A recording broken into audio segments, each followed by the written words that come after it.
Yay. Okay.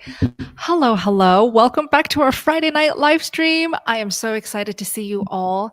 We're going to jump right in because I have a beautiful and very special guest, Ellie. As you can see, she's right here at Nourishment Redacted.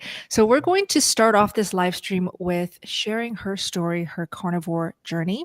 And then we're all going to take questions. Specifically, Ellie, I do want to spotlight Ellie tonight. So if you are listening to her story during the live or in the playback and you have follow-ups, questions, extra curious things that you'd love to know, just drop it in the live chat. We'll keep an eye and we will make sure to raise it to Ellie to answer. Okay, so before I get to Ellie, let me first have Lindy and Todd introduce themselves real quick for our new live stream viewers. Todd, introduce yourself. Howdy. I am Todd, 2-year carnivore, down 310 pounds roughly.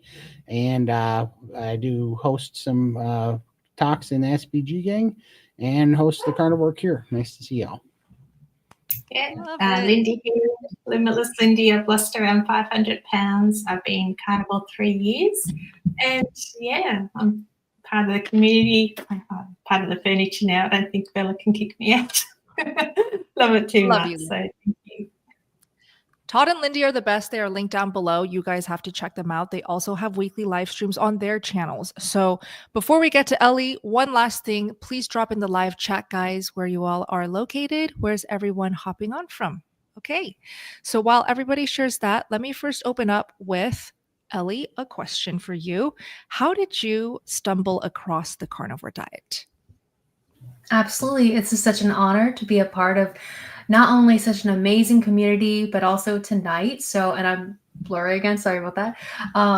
So I first learned about carnivore. I think a lot of people find it through keto. So that's where I began. I feel like keto is like the gateway drug. Once you learn keto, you kind of go into carnivore. So who I was before I am today, I used to be 240 pounds, incredibly depressed to the point where I ended up dropping out of college. I was like 7 or 2 classes away from graduating with my BA, and I had really bad panic attacks. My thighs were so big that when I walked, I used to have holes forming in between my thighs, and I would have boils, and I actually had a lot of irregular periods. Sometimes my menstrual cycle would be anywhere from like up to 100 days. And so it was quite confusing when I was going to have one or not. I suspect I must have had PCOS. And I was just miserable as a person. I think there was a 5-year period where I did not leave my house. And I was just ashamed of who I was. And I swear if I didn't have my husband, I would not, be here today, because he always kept encouraging me and loving me no matter what size I was, because he loved me for my soul. And so one day I was just, I always struggled with wanting to lose weight, yo-yo dieting, calorie restriction. I even tried Nutrisystem at one point. Do you guys remember that? And it was always the same thing. I would do really well tracking, and then I get stressed out and I would begin to emotionally eat. And every single emotion that I had was tied to food. And it was like one of the only things that truly made me feel safe and feel like happy. But it would be, a short moment. But the thing was, I was always trying to lose weight. Always, what can I do? What can I do?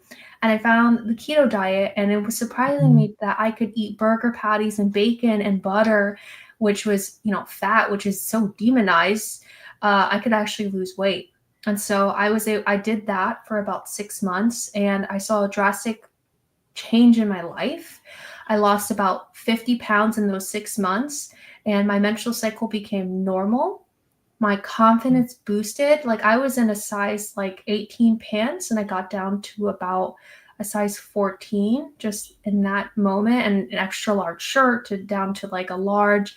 And I was just feeling so good. Like I said, my menstrual cycle became normal. I felt so happy, and I wanted to have a baby with my husband. And I was able to get pregnant, and it was such a beautiful, wonderful thing. And I went to the doctor, the obstetrician, and I told her, she asked me, well, what are you eating? And I said, oh, I'm eating a great diet. I'm eating a ketogenic diet.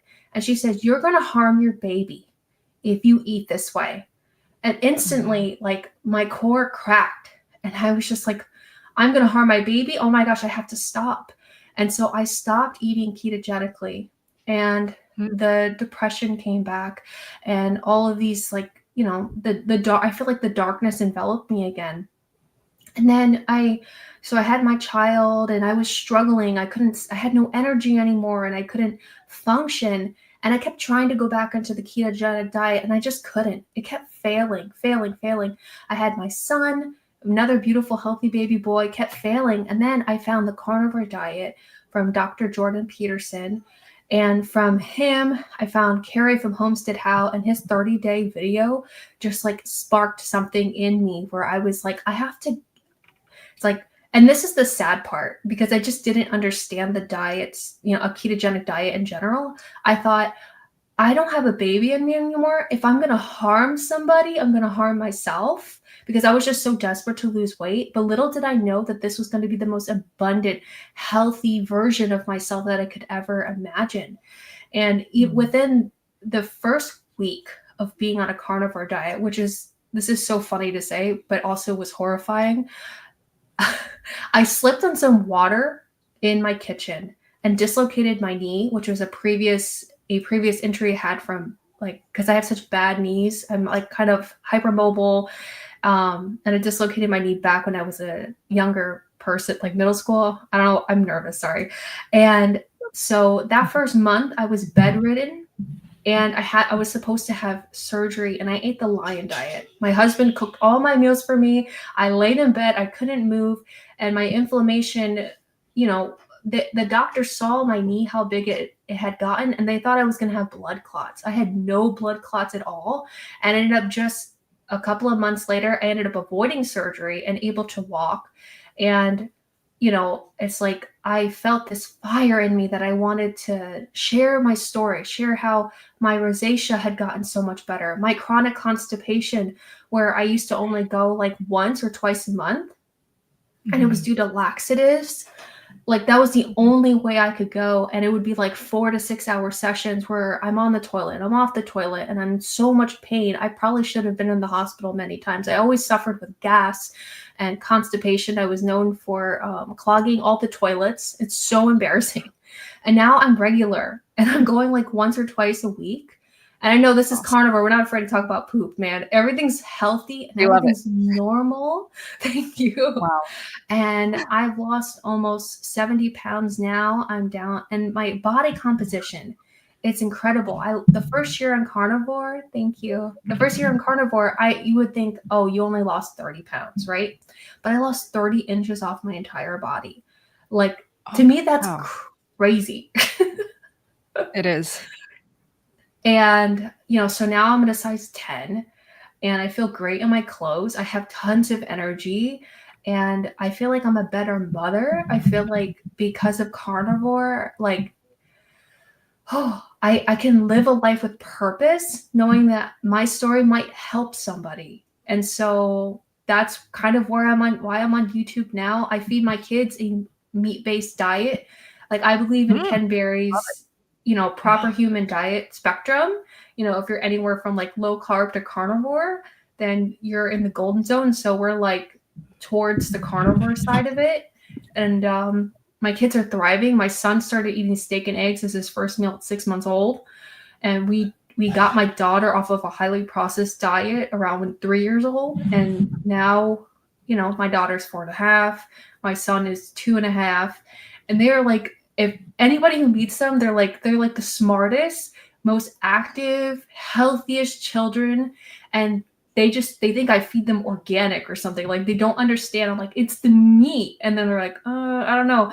So my husband, who has ulcerative colitis, he's almost died 4 times from this thing. Like, his story is crazy too. And this is the only way that he's able to gain muscle while he's like working out, and he's just thriving on it too. So we're like a carnivore family. And so that's me in a nutshell.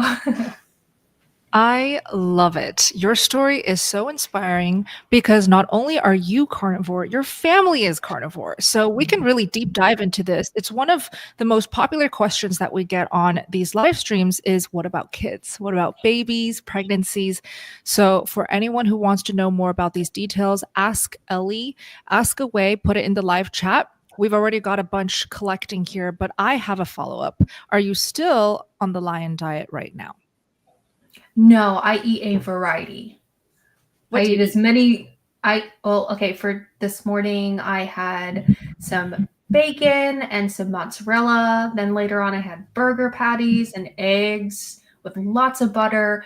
And then I made something we like to call strippies, where we buy a chuck roast and I cut it really, really thin and I just kind of fry it. It's so delicious. And so I eat seafood, I eat cheese, I eat butter, I eat beef, lamb. A lamb leg is one of my favorite cuts of meat. Picanha, Linus Lifestyle, if you know, you know. And so yeah, I eat a variety and I don't feel deprived. That was one thing when I did like a lot of yo-yo dieting. I felt like I always was like restricting. And especially since I'm doing priming and SBG, I feel like I'm just nourished, like the name. Love it. Awesome. Todd, Lindy, did you guys want to follow up with anything first for Ellie? Well, what do you think your biggest aha moment on carnivore's been so far? I think so. Okay, we're gonna get a little deep, guys. Sorry, this is where I go. Since I suffered with so much depression and the panic attacks, they were just debilitating. Like I would fall to my knees and be in a fetal position, just screaming. Now I feel so confident, and it's like when I got off keto, it's like all that came back like instantly. And it's like obviously there was something in the food. I wasn't getting enough fat, I wasn't getting enough protein, and I was eating so much processed food, And so the aha moment is like, oh my gosh, I can function and I'm not on any medication. I used to be on like antidepressant medication and all that stuff, and I'm just medication free. And so that's pretty much like one of the biggest aha moments for me. That's awesome. And also, I was just thinking you are new to the SBG gang because you want a free membership here. And have you enjoyed that so far? And what's different about it for carnivore for you? Yeah, last year I had one of like the hardest years of my life. Just real quick, I had a miscarriage. I lost my best friend. We had this scary hurricane and just a whole bunch of stuff. And I felt like I fell off the wagon essentially. And, it's like, I needed something. I needed something to help me get back. And I feel like community is the thing that really, really, really, really helps me. And I was doing carnivore kind of, like on my own. I had my community, the Adaptivores on my channel, and I have the Linus Lifestyle, Lions and Lionesses also. But there's something about going every day and seeing familiar faces and seeing their faces. We were talking about this before we went live. The Zoom calls are really, really heartwarming and inspiring, and you get to know people and you don't feel so isolated. And so that's one thing that I really, really enjoy about it. Oh my gosh. Love you, Ellie. That's so sweet. Thank you for sharing that. Absolutely. Anyone here watching the live stream who happens to be an SBG as well, let us know in the live chat. And Lindy, I want to give you an opportunity to ask any follow-ups. Oh, well, that was going to be my question, actually, Todd. So you kind of beat me to that. But Oh, no. I know for me, I never thought I would join a community. I've always been the type to do something on my own. So to actually reach out and to join a community and then ask for coaching was a really big stepping out of my comfort zone. So did you find that, like when you won the membership, did you think you would enjoy it as much? And do you think it's, interested to hear what your thoughts are on that. Do you still think you can do it alone, or you're happy to be in the community? Well, this is the problem. I think I'm hooked. It's like, how am I It's like when you have people who are like, they start to recognize you and they know your story and they cheer you on. Like, you guys are always on there. I'm like, do you guys sleep? I wonder sometimes because of how engaging you are and how often you're on. I had no idea how many like meetings there are a day, at least one, sometimes three. And I just love it. I feel like I have to stay because it would feel like weird now. I connected with so many people. So, Aw. Well, I love seeing your face and hearing your valuable insight in the meetings. So we're very grateful for another family member, you, Ellie.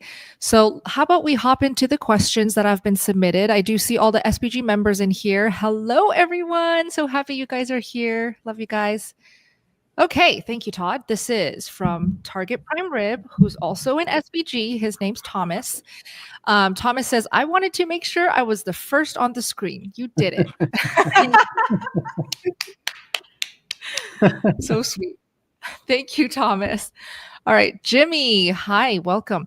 I saw SBG's recently on organ meats. Wow, thank you for watching the video. Literally just posted it.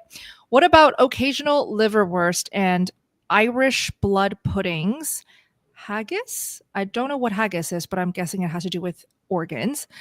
So the question is, what about those foods occasionally? Absolutely fine. Last week on the live stream, we chatted with Todd about liverwurst, and we did make a conclusion that a lot of liverwursts sold in grocery stores have questionable ingredients. For example, sugars, maybe additives. So I would just suggest that you always check the ingredients, just like anything else that's processed, right? Always check the ingredients. Make sure there's no sugar in the liverwurst. You can also make it at home. And my general recommendation for organs per week, no more than 2 ounces of liver specifically twice a week. So 4 ounces a week is generally okay. Ellie, do you eat organs, and what are your thoughts on eating liver? I have tried to eat liver once, and I honestly feel like it was too early on in my carnivore journey. I have heard that as you continue to only eat meat and you really don't eat any more plants, obviously your taste buds change and your body has different needs. And so I'm willing to try it if someone can make it well for me. For sure. Todd, what are your thoughts? Do you eat organs currently? Very little. I eat cod livers a couple times a week now, and then on occasion I'll add some liver as a supplement. But I take it like in little frozen capsules, and I just swallow them. I put little pieces of liver in the freezer, and I swallow them because I do not like that metallic taste that liver has in it. I can't stand that, and so That's I gross. drink it like and luckily, when you freeze things, it kills about 60% of your taste buds, the intensity of it. So when you freeze it and you swallow it like little liver pills, being that you're only trying to get about an ounce, maybe once or twice a week, you can just swallow them cold and you don't taste it, So that's how I do it. But that's pretty much it, and I find that's plenty. That is such a genius tip, because that's exactly how I forced myself to eat liver when I wanted to experiment if it helped my acne and my skin healing. And so this was like early on in my carnivore journey. I heard all of the great benefits of eating organs, and I decided to do it Todd's way, which is I cut it into basically pill-sized tiny little pieces, froze it up, and then I would just break it off and swallow it whole with coffee to hide it even better, So that is actually probably the most effective way to eat organs if you hate the taste of it and you want to experiment if it helps you. Is it necessary? I talked about this in my newest video.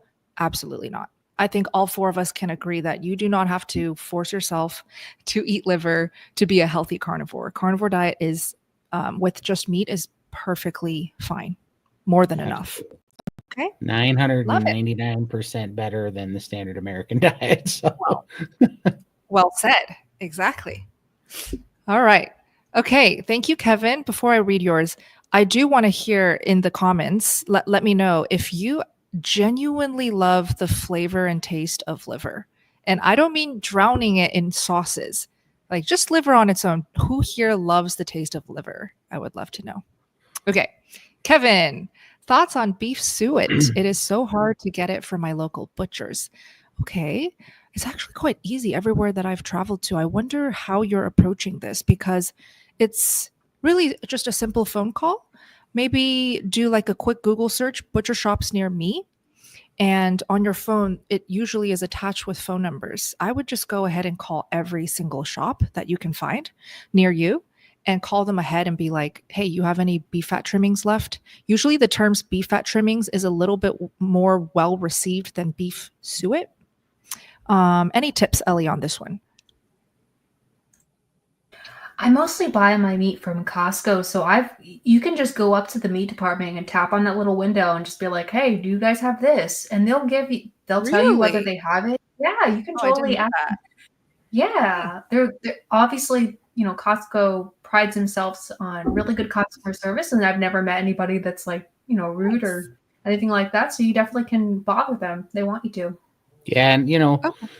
the suet and the trimmings, sometimes the chain stores can get a little bit wonky on whether they want to get rid of that because they have corporate policies on certain things of it not being sanitary or whatever, which is nonsense when it comes to beef suet. But you have a better chance at hitting on a smaller standalone butcher. They usually have that. And if that doesn't work, also you can look up game processors because wild game processors have a lot of suet on hand because they use it to mix with like venison and elk and all that stuff to add fat to it. That's their number one go-to. So you can also check out game processing companies. My Fantastic. butcher said that they can't sell it because of health reasons, but if we buy it for our dog or if I'm making tallow or something with it like a soap, then they'll sell it to me that way. But I can't say I'm buying it for myself to eat. They can't sell it. I don't know. That's Sell it funny. to your dog. Yeah. One more tip for Kevin to help is let's say you actually tried all of the tips that we shared and you're still having a difficult time finding beef suet. By the way, suet is raw beef fat. So suet versus tallow, suet is raw, tallow is cooked. Okay, that's the only difference. My suggestion is find some tallow. Tallow, you can literally order it on Amazon. It'll be shipped to you in a few days or less. You can go to any grocery store and you can find glass jars of beef tallow. You can also make it at home. Whatever fatty meat, like the fatty steak that you cook, if you cook it and you collect that leftover liquid fat, that is tallow. Put it in a glass jar, collect that, put it in the fridge. You'll see it slowly turn into a white solid fat. And there you go. That's tallow. Okay. So hopefully that's helpful. Thanks, Kevin. All right. VSP. This is for you, Ellie. Any thoughts on carnivore helping schizoaffective bipolar type? I personally have not had any experience with this, and I don't think I've interviewed anybody with bipolar, but I can say that I had some symptoms of depersonalization disorder, which is, basically disassociating. And I found that eating carnivore and keto has helped that tremendously. I've not had any symptoms of that at all. So I know that it's so beneficial for mental illnesses. So I would suggest, doing as much research as you can. And what's the worst thing that can happen? It's like you get healthier. So I definitely think it's worth a try for sure. Yeah. Todd, do you know or have you interviewed anyone who maybe helped their schizo? I don't know. I don't know the difference between schizoaffected bipolar or just if there's different types of bipolar. I'm not sure, but I know that my sister is bipolar, and she said that it all seemed to have gone away on carnivore because she's about I guess about 11 months carnivore now. She's down about 75 pounds, and she said she doesn't have issues with it anymore. And then I do know that Carrie Mann, I believe, had mentioned that he had a guest on that was bipolar, that went away. So I have heard that a few times. Yeah. Okay. Very inspiring. Wow. I didn't know that about your sister. That's so awesome. Mm-hmm. Is she younger or older? She's 10 years older than me. I'm the youngest. So, oh yeah, you're the baby. That's right. I'm the baby, the giant baby. Nice. All right. Liu Hui. Hello, welcome. My cousin who is 15 and has hyperthyroidism. Can carnivore diet help? Should she cut out dairy and egg? Okay, so we have tons of success stories collecting by the day. And I've been in this carnivore community, which is the best community in the world, for 6 years. And the best thing about this community is the willingness of the members to share their progress, their success, what is changing, what is not working within the community online. So you'll quickly see once you immerse yourself here just how many stories of success there are on both hypothyroidism and hyperthyroidism for both men and women. So there is a lot of hope for your cousin who was 15. And should she cut out dairy and egg?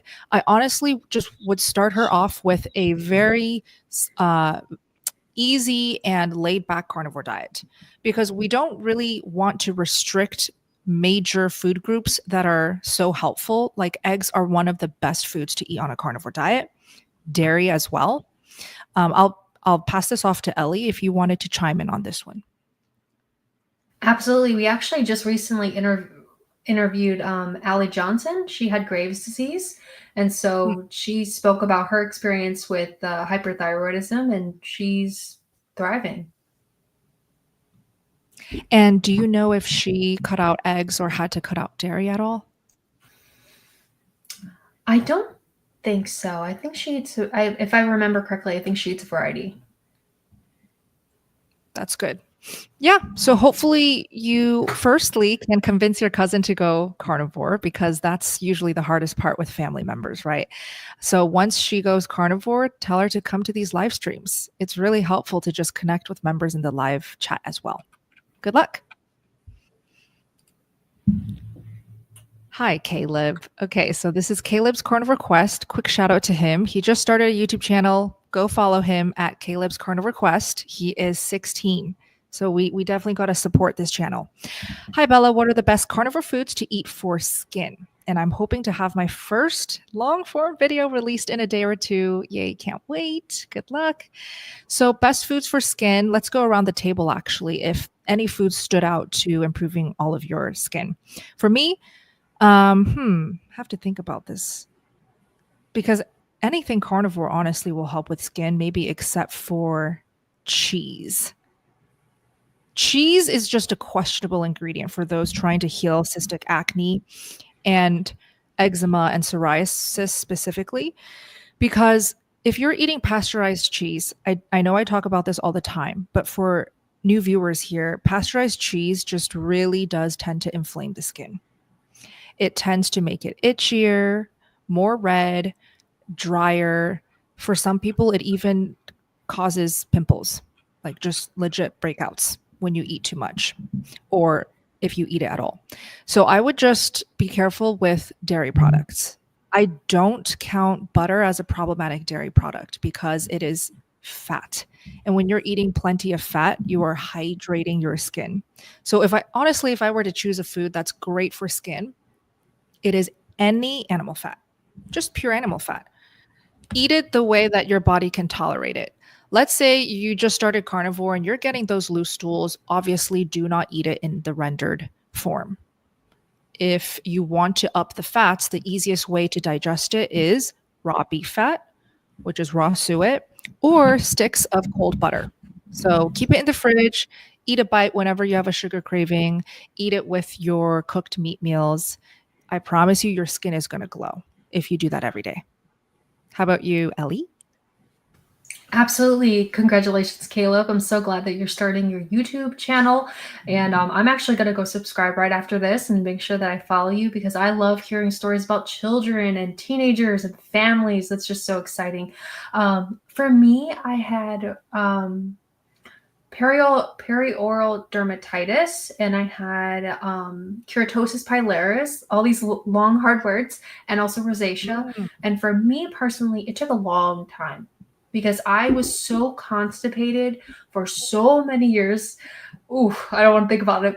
I think that, they're tied. Like your gut is tied to your skin. And I feel like you definitely want to be patient.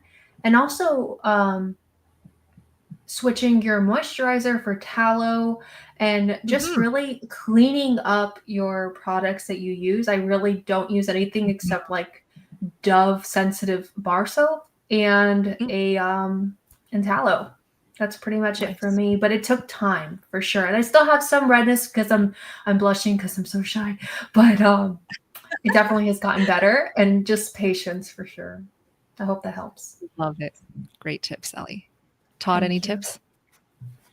Yeah, I mean, I don't know what it was called, but I had dry skin around my ears, my nose, around my eyebrows forever, and it would just flake Mm. off and turn red and get inflamed. And so I don't know, some kind of skin thing going on. And that all cured up pretty quick on carnivore. But what I did notice is when I got away from dairy, when I got away from omega-6s, and when I got away from egg whites, things got a lot better. And my skin Very just kept specific. getting better. Yeah. Can you explain the egg white part? Yeah, I don't know. I seem to, when I stopped eating egg whites and I started having just egg yolks, for whatever reason, egg whites inflame me a little bit. And so it was just causing a little bit of skin inflammation.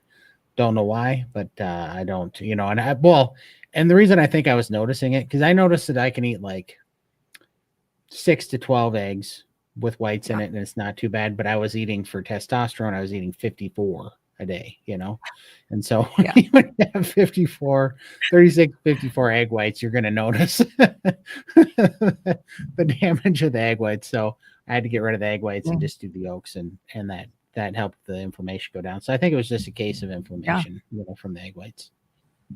I mean, I hear that with even those wanting to heal autoimmune as well, where they're just naturally sensitive to egg whites. And then when they cut out the egg whites, they don't get flare-ups. So I think it's a whole trend with egg whites just being a tiny bit more inflammatory than the yolk itself. So for those who are feeling like eggs are inflaming them, causing indigestion, always try cutting out the whites. I always try to say that before cutting out the whole egg altogether, because you can still enjoy the yolk, enjoy all of the wonderful recipes that need yolks, and still be able to go carnivore or stay carnivore. Yeah. For sure. Lindy? Yeah. Yeah, I haven't really had many skin issues, just a bit of dry skin really, and I just put tallow on there. And I did have an oxalate dump a little while ago with my legs, really red itchy skin, and putting tallow, straight tallow on my legs really soothed that. So it's not about eating it for me, but the tallow does help soothe it if you do have complications or dry skin or something. So, such a good tip. Yeah. Who here puts tallow or animal fat on their skin? Let us know in the comments, in the chat. Yeah. You remember that tallow? Yeah. You remember that tallow they gave us in Wyoming at the counter of the hotel? Oh, yeah. I still have it. Yeah. I did not know that was a skin product. I thought that was a tiny test. Yeah, and I ended up cooking with it, and I was like, this tastes like lavender crap on my meat. What is going on? Because I just saw it said tallow. Oh no. I didn't know it was lavender or whatever tallow skin product. So watch out for that. Not all tallow's for cooking with. Could you imagine if hotels, instead of putting chocolate on the pillow, put like a little bit of tallow? That would be so fun. But be careful, Todd. So yeah, don't. Wait, that's how you know that Todd doesn't know anything about skincare. Because like if you just look at that jar, you would have known, oh, it's skincare, it's lotion, and he just eats it. It said tallow, and I'm like, this tallow smells funny, but whatever. And then it made my eggs taste like freaking lavender. I'm like, this isn't like, are you supposed to eat lavender? I don't know. Yeah, I look closer. I'm like, oh, I was supposed to put that on skin, not in the frying pan. I went the wrong way with that. I was about to give them a way bad review. Oh my God, Todd. Hilarious. All right, let's keep going. Hi, Foxy Joe. Welcome. Thank you so much. Can you give me an example of what I can cook with tallow? That can apply to literally any carnivore food, really. You can cook anything with tallow. Yeah. Yeah, you can even just eat tallow. You can eat tallow by itself. You can freeze tallow in little bars. You can whip tallow and freeze it. You can I found out that vinegar-based hot sauces I can have, because it seems to have like kind of a fermentation process or something that takes the oxalates out of it. So I use Tabasco and mix it with whipped tallow. I make a dip out of it that I dip my steaks in. Oh, yeah. That is awesome. Yeah, Lindy, go ahead. Yeah, no, same. I love the hot sauce idea with the tallow and sardines. Like I've been having a lot of sardines recently, and I sort of do it in a saucepan with the tallow, hot sauce, and it takes away that sardine flavor. And I'm really enjoying that. For me to actually enjoy sardines is amazing. So, but it tastes good. Yeah, Delicious. Awesome. Yum. Ellie, do you cook with tallow as a cooking oil, or do you have a different preferred animal fat? My favorite is bacon grease because there's just plentiful. It's plentiful. You cook the bacon, you save it. That's my preferred. But if I have tallow, I'll absolutely use it. I might be cooking and then just like rub some on my face while big old greasy oily mess. But yeah, tallow is really great too. Like obviously if you're doing the lion diet, obviously you want to make sure you're getting lots of fat, because I tried doing lion diet a second time and I did not eat enough fat because I wasn't getting the right cuts of meat. I was very early on. And so I definitely think that tallow, having it on hand is so, so important. So enjoy. Yes. Yeah, that's actually a great tip as well. The bacon fat. Don't throw away your bacon fat for the new carnivores here. Collect it just like the rendered beef fat. So the melted beef fat turns to tallow when you collect it and put it in the fridge. The drippings of your bacon fat turns to lard. That's correct, right? Yes. Yeah. Okay. Correct. 100%. Great. So collect your animal fats because they make fantastic cooking oils and lotions as well. They do. Yes. Hi, Joyce. I take 10 mg of lisinopril, but my blood pressure is going too low. I have to call into doc, but afraid to stop cold turkey. Any advice? So none of us here are doctors, and most of these nights that we do the live streams, we do have Dr. Phil, who's a retired MD. So this, I personally feel like Dr. Phil could take it easily, but he might join a little bit later. We can shelf this question and come back to it. Yeah, perfect. Absolutely. Thanks. All right, Lydia, welcome. Good morning. Ooh, where are you, Lydia? That it's morning where you are. I've been on the carnivore for 2 years and I wanted to try the lion diet this month. I've been getting severe headaches every day and night since January 1st this year. There she is. I'm in Cape Town, South Africa. Okay, so let's see. What's the question? Is she trying to ask if lion diet will help with severe headaches? Ellie, what do you think? Yeah, it definitely seems like it. But congratulations on the 2 years. That's incredible. I'm sure you're seeing lots of progress. But yeah, if you're definitely having severe headaches, I wonder if it has to do with hydration. Sometimes I feel like, especially in these colder months, I'm not drinking enough water. And so that would be the first thing I would think of. Good point. Actually, headaches from dehydration happen very easily. And I know this because I have personal experience. I'm so bad with drinking water, even before carnivore, even on a vegan diet, definitely on a standard American diet. And when you get busy, when you get, carried away with life, if you're not carrying a bottle of water or having a cup of water when you work for hours on end, you really don't think about drinking water, especially when you're carnivore. And a lot of carnivores like to tout, you don't need to follow the bogus advice of drinking a liter of water a day. It just doesn't matter because you drink to thirst, you're good. So, but Ellie makes a good point because you could actually be dehydrated. So make sure you're drinking enough, Lydia. And if you're getting severe headaches, even after upping the water, it could be electrolytes. So we like to say salt heavier, just salt more generously. Of course, make sure you're using a high quality salt. Don't do the table salt, please. And see if that helps. More salt. And if that still doesn't help, come back and we'll help you troubleshoot. Okay? Thanks. For sure. Hi, Wayne. Welcome. Thank you so much. How did you all break the addiction to carbs? Ooh, I love this topic. I just started dipping my toe into eating carnivore and meat-based this week, and it is tough. Well, firstly, Congratulations, because you started, right? That's what matters. And you are here. I'm always so excited to meet newbies. So welcome, welcome. Let's start with Ellie. How did you break your addiction to carbs? Oh man, this is a big one, and I feel like everyone has this little rebel inside of them. That's especially when you're addicted, it's always going to want to come out. And so what I say is, instead of that little rebel telling you to, eat carbs, maybe you say like, oh, I'll have a pickle every once in a while, or some like kind of keto food, like one thing, that makes you feel like you're tapping into it. But honestly, consistency and eating the foods that you truly love. Like if you don't like liver, don't eat liver. It's going to make your progress even tougher. Before I started doing carnivore or keto, I loved fettuccine alfredo. That was like my vice. I loved pasta, right? But an alfredo sauce made at home could be a wonderful thing that you put on some chicken, or you dip it into a meat of choice. And so that can still satisfy that craving that you had, but you're obviously making a better choice for yourself. There are tons of recipes that like Courtney Luna, I have her cookbook and I absolutely love it. Her all-purpose waffles, those things, like if I'm ever like craving bread, which I hardly have any cravings now because I've been really consistent, but sometimes it rears their ugly head. We're all human, and I like to show the good and the bad.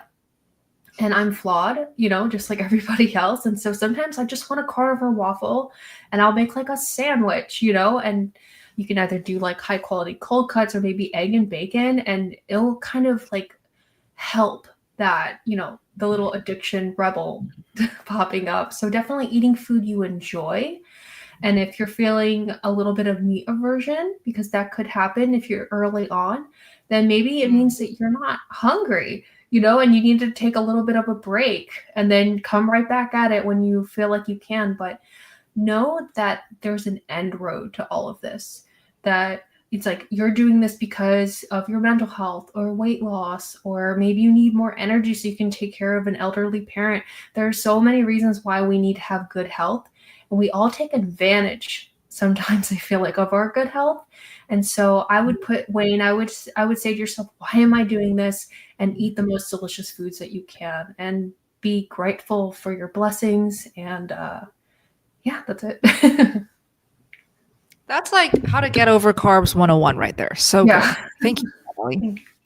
Thank you. Lindy, how about you? Yeah, I definitely had to eat through those cravings. I didn't have an off switch. So if I was hungry, it was always for the bad things. So just having to eat carnivore foods until I got that off switch happening. And it's a constant struggle. I know I've undereaten when I start to think or want other things. So I just have to make sure I'm eating the meat and not anything else. And I don't want to enjoy food anymore. I needed to keep it simple. So seeing all these beautiful recipes, I'm just like, oh, well, I can have, these waffles or carnivore, there's carnivore lasagna. Like, who would have thought? To me, that is deadly, because I'm like, it's carnivore. I can eat as much as I want, and I would go crazy on it. Even if I'm not hungry, I'll just want to eat it. So I just have to keep it very simple, to stick with my steak, eat it, have that off switch turn off, and then go and live my life. I've spent 50 years focused on food all the time, and I'm just loving that food freedom that I have now. So to me, experiences are more important than the food. So I literally just eat to satiate myself and then move on. So yeah, try not to focus too much on the food and enjoy your life. Keep it simple. And Lindy, every time you talk about your carb addiction and overcoming it, you use the term off switch, which is so genius, because it's something that anybody can hear it and understand what it feels like, or understand that, hey, that's the goal that I wish I could reach, like Lindy, that off switch. Most people in America have no off switch when it comes to eating. carbs or non-carbs, right? In general. So Wayne says, interesting idea, not wanting to enjoy eating. I kind of like it. Good, Wayne. Keep us posted, please, because we have these live streams pretty much weekly, and we would love to hear your progress week after week. You're literally on the best track possible to get over your carb addiction. Todd, any final thoughts? Yeah, well, I mean, it's a big, that is like, the $1 million question, I guess, is how do you get over the addiction, the disordered eating really is what it ends up being. And man, I can just tell you what I did, how I approached it, and then what I would do different now that I'm 25 months into it. And basically what I did is I started simple on a few basic principles. One was I started by when I got the information through Gary Taub and Dr. Robert Lustig that our food environment had been changed, right? And that's what was causing 74% of Americans to be obese and overweight and metabolically sick. Then it just made sense to me that I make my own environment, meaning that the closest part around me, I needed to make the path of least resistance to carnivore food rather than the standard American diet food. So I changed my immediate environment to carnivore food. And then I knew that I was not receiving leptin sensitivity anymore, and that I had no leptin satiation hormone, or at least sensitivity to it. But I knew that their other appetite suppressing trigger in our bodies is our stretch marker on our stomach. That's why most people that don't have leptin sensitivity eat until they're full. So I made a deal with myself that when the anxiety was kicking in and the urge to, eat carbs was kicking in and it was really bad, that I just made kind of a manipulative deal with myself that I could have whatever I wanted. But first I had to eat bacon and eggs until I was stuffed, and then wait an hour, and then I could order whatever I wanted. And so I did that over and over again. So I'd hit those stretch markers in my stomach and it would shut that switch off and quiet the cravings, and I'd live to fight another battle. And that worked really well. And then also I had to keep in mind that these weren't hunger cues that I was suffering with. These were addictive cravings because I was a sugar addict. And these were actually cravings to get a fix. And it was just using hunger as a mechanism to get a carb fix. And so I would just keep that in mind and know that over time, those things would go away if you gave a long enough time. And it did. After 5.5 weeks, it completely went away. And I haven't had a carb craving in 24 months. So it definitely does work. But basically, eat through the craving, try to block out the noise with the food, and make the path of least resistance to carnivore food, and just focus that. And then what I would have done different, that is what I did. What I would have done different is I would have found a carnivore community much sooner, because when you're doing that and everybody on the outside is telling you you're crazy and it's never going to work and it's, too restrictive and all that nonsense, it would have been way handier if I would have been in a good carnivore community like SBG. And I don't get paid to say that. It's what I really believe. So I would have done that different for sure. Would you say you're still leptin resistant now, 24 months into carnivore? No, not at all. I have full leptin sensitivity back. It's you can fix your hormones for sure. I love that. Fact, love that you talked about leptin. Honestly, I think the first time in my entire life that I've ever felt leptin sensitivity was on carnivore. When it happened, it was confusing. I was like, what is this? Same with a high metabolism. Never had either one of those before. Yep. That was one of my aha moments, since you asked Ellie, was when I could eat my plate of meat and literally leave leftover meat without feeling like I have to eat it all and more. To feel that and to be able to leave the food on your plate is a wonderful feeling for those who used to be addicted to food. It really is. And I hope everyone can feel it, including Wayne. Absolutely. Okay. All right. Let's see. Hey, Judy, welcome. If I have chronic hyperinsulinemia, should I eat the healthy salts at all? 4 months in and strong, but no results yet. Should we wait for Phil to come, or Ellie, did you want to? Okay. Over my head, for sure. I'm tapping out. Yeah, sorry. I don't know. No worries. Yeah. Brittany, welcome. Hi, I really struggle with carnivore over time. Are there long-term drawbacks? Long-term drawbacks, as in concerns that it could harm your health? No. That's my answer there. Long-term drawbacks besides health concerns. I mean, the only long-term drawback for me personally when it comes to carnivore diet, and I'm 6 years in, is social life. Social life absolutely takes a bit of a hit. Because when you want to go out with well, I'm 28, right? So people my age are still partying hard. They're still drinking, they're still doing just questionable things. And so when we get invited out to like friends' house parties or gatherings or celebrations, there's always going to be those foods around and beverages. And so for me personally, what I've noticed is when I don't partake in drinking alcohol or eating sugar and junk and chips at those gatherings, I will just naturally get questions, curiosity. It's not necessarily a bad thing, especially if they're coming with genuine curiosity, but it's a bit of a, it's a bit of a thing that you have to deal with every single day. But that's the only drawback, in my opinion. Todd, can you think of any? Other than I keep having to buy new clothes because I have to get new sizes, and Oh, that's a have wonderful drawback.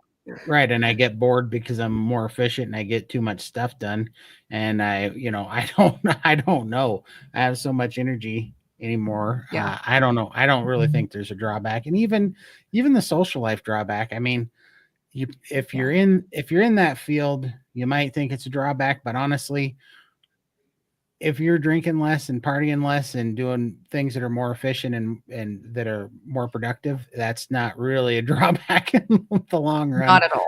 That's a Yeah. bonus. So, I mean, I'm 40, but I didn't do anything good with my party days. So, I mean, it was all stupid. So, I don't think you're not missing out on anything if you do less of that, and you're just going to get further ahead if you get that stuff out of your life and do things more productively. I think those things are good. And the social life stuff too, it's only the reason why it's a struggle is because non-carnivores are actually addicts. I don't mean that just to be hyperbolic or something. The reason why everybody, the reason why I could be 700 pounds and nobody said anything about my health, and then I went carnivore, lost 300 pounds, and people are like, I'm worried about your health, is because my results are challenging their food addiction. And it bugs them, right? I am a threat because if I'm doing something right with this crazy diet, it's making them go, do I have to change eating the things that I love? It's really just because they're addicts. And so it's kind of funny. We're all hanging out with a bunch of junkies. And yeah, it's so true. Yeah. Ellie, how about you? Did you want to chime in? I think those were great answers. And just to add to it, I feel like sometimes when you have your life under control and you are truly feeling like the best version of yourself, sometimes others will feel uncomfortable with that.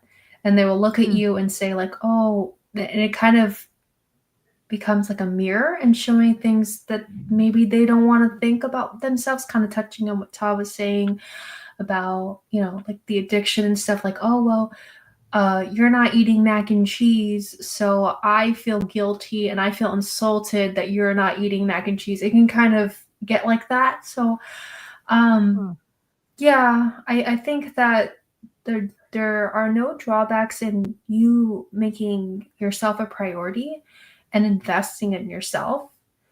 But I just hope and pray that everyone surrounds themselves with the best people possible that will lift them up in times, in hard times. And I don't really struggle too much, not even budget wise. I mean, everyone says meat is so expensive, but when you cut out all the other stuff, like you really do save a lot of money. So that's what I think.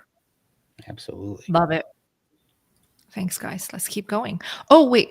Question for everyone. I was going to ask this when Todd was talking about like judging. So what is the craziest thing that somebody has said to you when they found out that you're carnivore? When they found out you only eat meat? Have you been told anything crazy, hilarious, insane? Share what you've been told when you came out of the carnivore closet. put it in the live chat. Thanks, guys. Absolutely. All righty. Hi, Greg. Bella, I know you say to eat butter. So here's a two-part question. Okay. How does butter help with weight loss? And I make my own butter. Is that just as good? Wow. If you make your own butter, that's the best. That is absolutely the best. And I'm jealous. Really, what it takes is just for me to Google how to make butter. I should seriously know how to make butter by It's now. really But easy. So simple. I heard. I just need to do it. But good for you, Greg. That's definitely better and very, very good. How does butter help with weight loss? My simplified answer is butter helps with weight loss because it cancels out sugar cravings. Done. Like if you're not eating sugar and you're no longer slipping up at night, right? Where you have those late night munchies and you are literally eating carnivore every day, you will lose weight.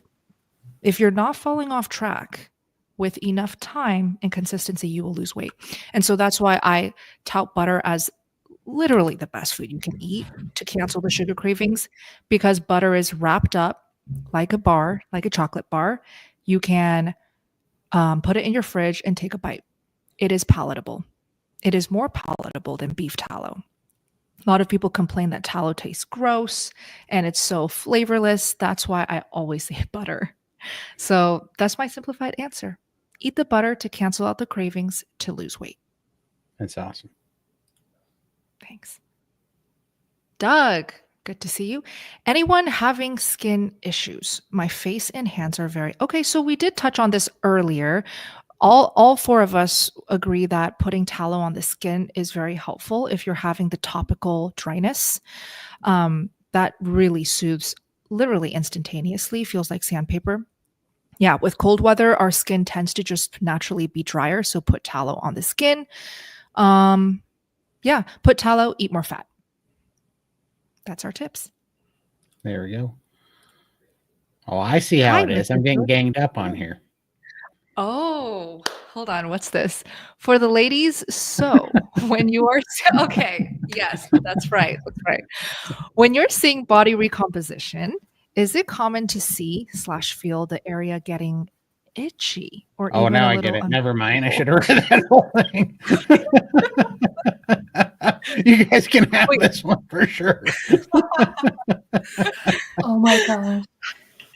Is this the butter boob effect? Wait. I need clarification, Mrs. Yeah, Hogan. Yeah. Because are you saying that the chest area, the boobs area, like, is it getting itchier, or are you saying a different part? Because I'm getting a little confused with this question. It might be two different things. Yeah, let's wait for her. And for those who are new here, right, and they have no idea what this butter boob effect thing is, it is basically where women go carnivore. They start eating nutrient-dense foods. You would not believe how many foods that are sold in grocery stores these days. Okay, got it. I'll get to that. Are not nutrient-dense. It is basically empty calories. If you're already in the carnivore community, you're situated, you already know this. But this is really for new viewers. When women start embracing eating actually nutrient-dense foods like meat, and that's all they eat every single meal every day for months on end, yes, we see our body composition change. The boobs grow bigger, okay? The butt perks up and the waist cinches in. Like, this happens because the hormones are happy.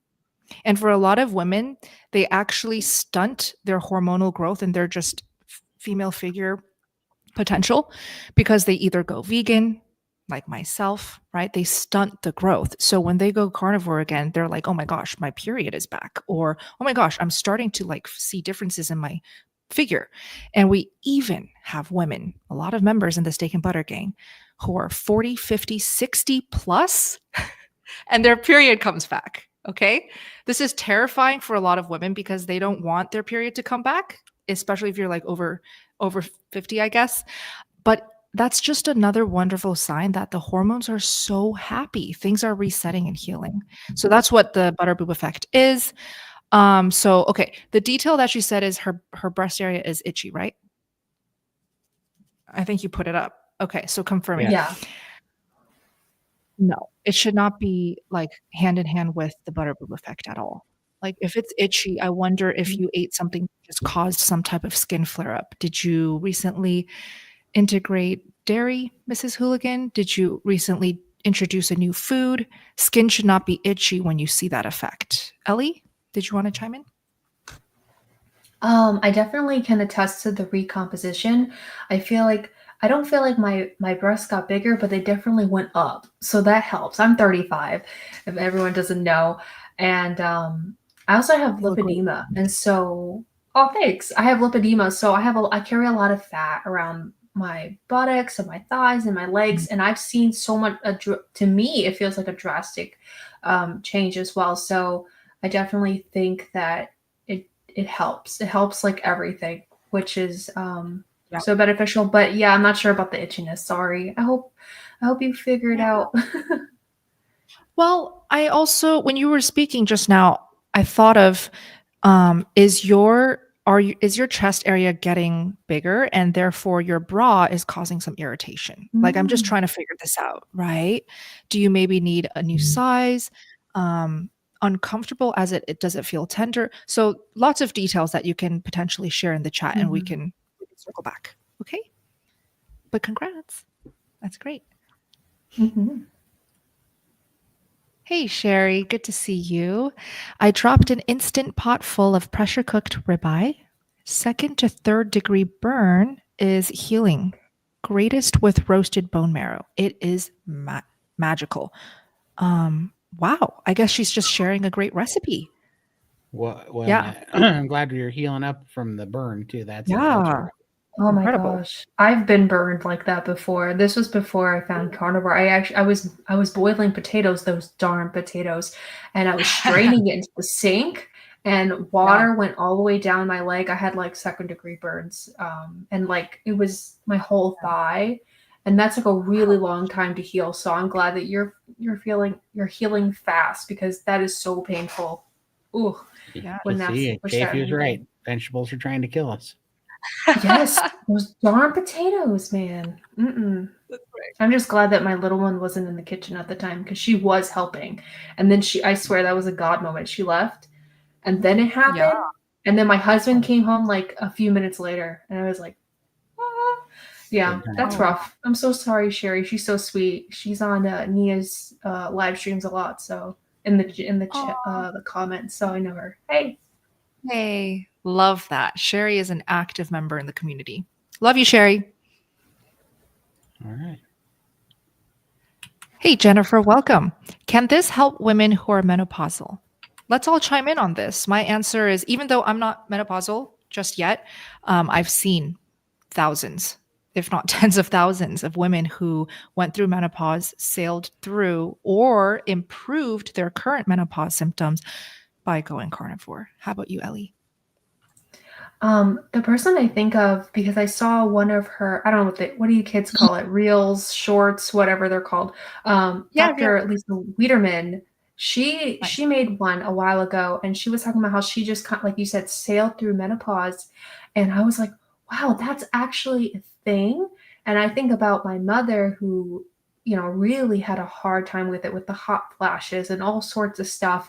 And so I thought I was going to be walking through those same paths too, because you tend to look at, your mother. And now I'm hopeful that I won't be able to have that, but definitely it made my period regular. So I can maybe able to get pregnant with my daughter. So or keto did that, but ketogenic diet.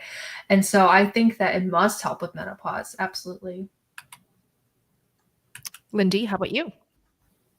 Well, I'm 53 and I haven't really noticed anything. I don't have the hot flushes. I'm not moody. Wow. My husband still loves me. So I must be doing something right. So whether I have any menopause or whether I'm just breezing through it, I have no idea. Like, do they test for these things? I have no idea.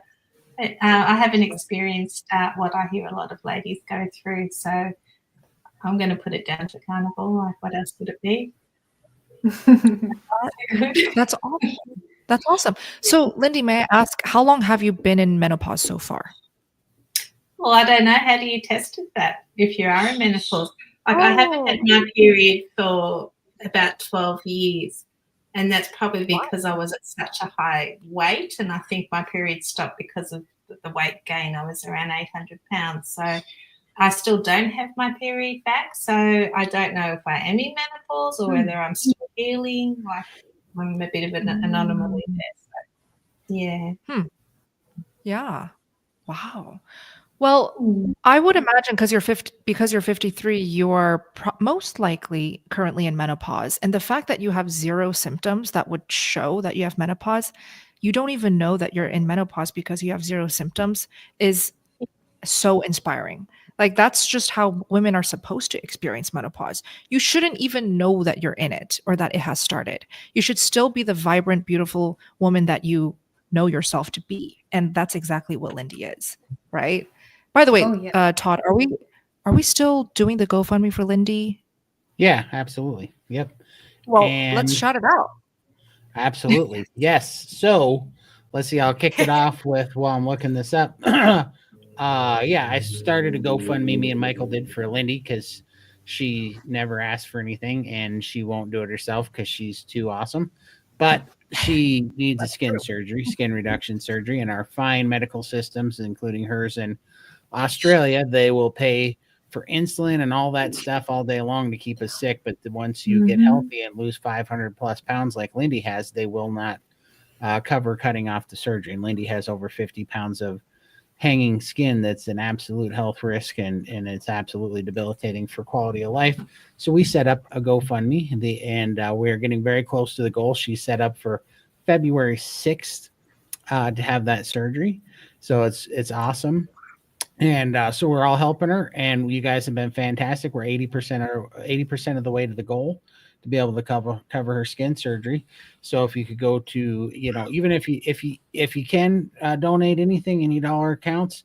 If you could just pass on the word on your social medias and let people know about it and get it into the hands of anybody that might have an extra few dollars to spare, we'd sure appreciate it. We're almost there, and she's gonna be able to get free here and on February 6th. It's going to be incredible. Thank you. Thank you for that, Todd. Great summary of what this GoFundMe is about. Lindy, can you just share how much weight you've lost total so far? Yeah, I've lost over 500 pounds. I can't give you an exact figure because my scale just said error for about 6 years. It just error. So I don't know what my total weight was, but yeah, definitely around the 500 mark. Yeah, pounds. Yeah. So, I mean, you can't even fathom how someone can lose 500 pounds, right? But try to imagine that Lindy lost 500 pounds. She probably has a lot of loose skin. And so this absolutely would change her life. And I've met Lindy two times in person, at least 2 times. And I'm actually going to get to meet her again in a few months because I'll be going to a Carnivore Collective event in Melbourne, which is Lindy's hometown. And I just can't wait to see Lindy because she's going to be like literally the best version of herself. I will literally cry if I think about it too much, but Lindy deserves this, and let's make it happen. I just 100%. checked the link, by the way, Todd, and it's 80%. We're almost there. Yeah, we're almost there. And I can confirm I've only lost 300 pounds and I look like a giant overgrown sugar glider. The skin is real. So absolutely. God, you look fantastic, Todd. I've met Todd in person. He's so handsome. Easy. You're going to get all the guys giving me crap. But no, it's definitely a real thing. And Lindy's going to feel so much better with that off there. And it just drives me nuts that you can sit here and be metabolically sick all day long and have diabetes and all the complications that come from that. And the insurance will cover it. And then you get healthy and away, you're no longer a strain on the medical system and insurance anymore, and they won't cover it. It's the craziest thing. It's like the last thing, because literally Lindy will have more complications. See, when you get that big and you have this excess skin, especially when you have lymphedema problems, it's like you're this giant reservoir for fluid to fill up. So you're constantly fighting fluid. When you get that skin removed and it tightens it up, your body doesn't hold this fluid. So me and Lindy can fluctuate 30 pounds in a day literally in a day of fluid because there's so much reservoir for the fluid to build up. And it's so ridiculous, and that can cause all sorts of lactic acid problems and inflammation problems and sores, and just it pulls on your your frame and your skeleton to a different way where it causes joint problems, all sorts of stupid things. It throws you off balance. You start walking funny. That's hard on your joints to try to carry the weight. So many stupid things. And they're willing to let her go through that and have all the other complications than just to cover the surgery. It boggles my mind about how messed up our medical system is and our insurance is. It's just so stupid. Like they will not help you get healthy. They want to manage sickness. That's all they want to do. It's crazy. We all know that by now, and another thing that people realize when they go carnivore is just that they're not supporting us. They don't have our best interest, in their heads. Not at all. It's the opposite, really. So thank you, Todd, for doing this, for starting the GoFundMe for Lindy. And I'm so excited to see you in April, Lindy. Can't wait. It'll be awesome. 22 pounds less of me in April. Beautiful. You deserve it, Lindy. You really, really do. You've come so far, and I'm also looking forward to seeing the new chapter of your life. It's going to be awesome. Yeah. It's going to be awesome. Yeah, I can't wait. She's down to 12 days. 12 days. 12 days? Oh my gosh. Oh my gosh. Yeah. It's linked down below, guys. So for those wondering where that link is, it's in the description box. Okay? So That's excited. Awesome. Welcome, LMC Alora. Can butter help hair loss? I might be over fasting and under eating, but I'm trying not to. Well, firstly, good job for even recognizing that you might be over fasting and or under eating, because lots of people typically will glide over those possibilities because they think, oh, I'm carnivore. I'm eating meat every day. Should be fine, right? Not necessarily. In fact, we see under eating as one of the biggest mishaps, and just chronic undereating is easy when you're only eating meat. Why? Because meat is very satiating. You could eat a couple bites. A lot of women eat a couple bites and they're like, man, I'm full. I'm not going to touch it until like end of the day. That's chronic. That's big time undereating. And so when women come to us and say, well, why is my hair falling out now in gobs, and it's not growing back? We always will say, are you under eating? Do you think you can eat an extra meal? So good job on even identifying that. The question with can butter help hair loss? I wouldn't really say butter is a hair growing food just because it is pure fat. Typically, I would recommend protein rich foods, meat, right? Just steak, anything that has protein in it, that has plenty of protein, is better than pure fat. So I understand that butter is talked about a lot in the carnivore community as this wonderful healing food. I wouldn't apply it to hair though, just because with hair, you need the protein to grow it back.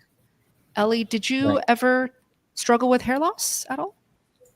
That's one thing I have not. And I think it plays into the fact that I make sure I eat 3 meals a day, always. Yeah, good job.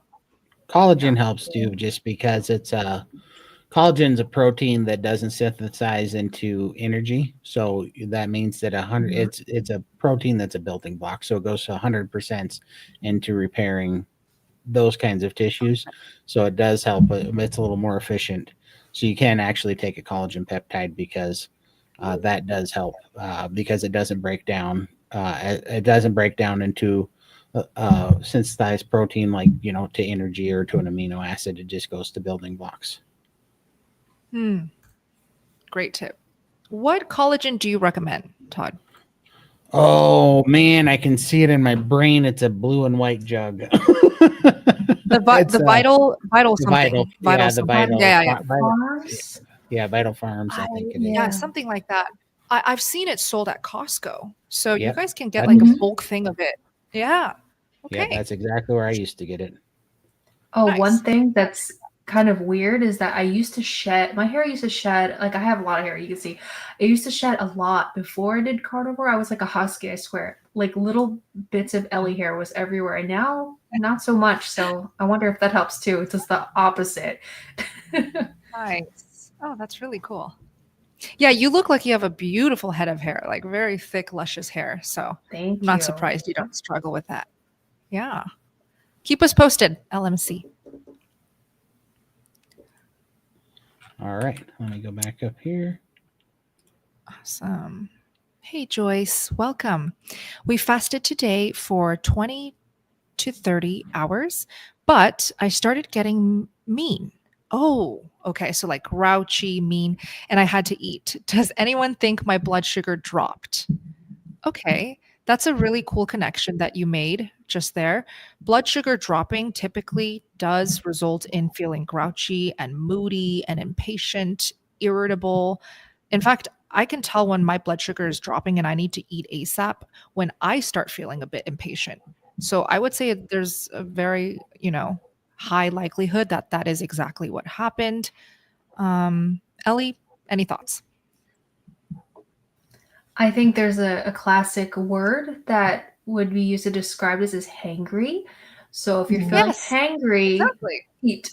Yeah, that's And right. enjoy your food. I feel like a lot of women are afraid of eating, and I didn't realize how much that was so until I went to the group meetings, and there was just so many women were just like saying, I'm afraid to eat, I'm afraid to eat, I'm afraid of prime. Mhm. And it definitely, don't be afraid of food. Food is nourishing and you need it to live, and enjoy it.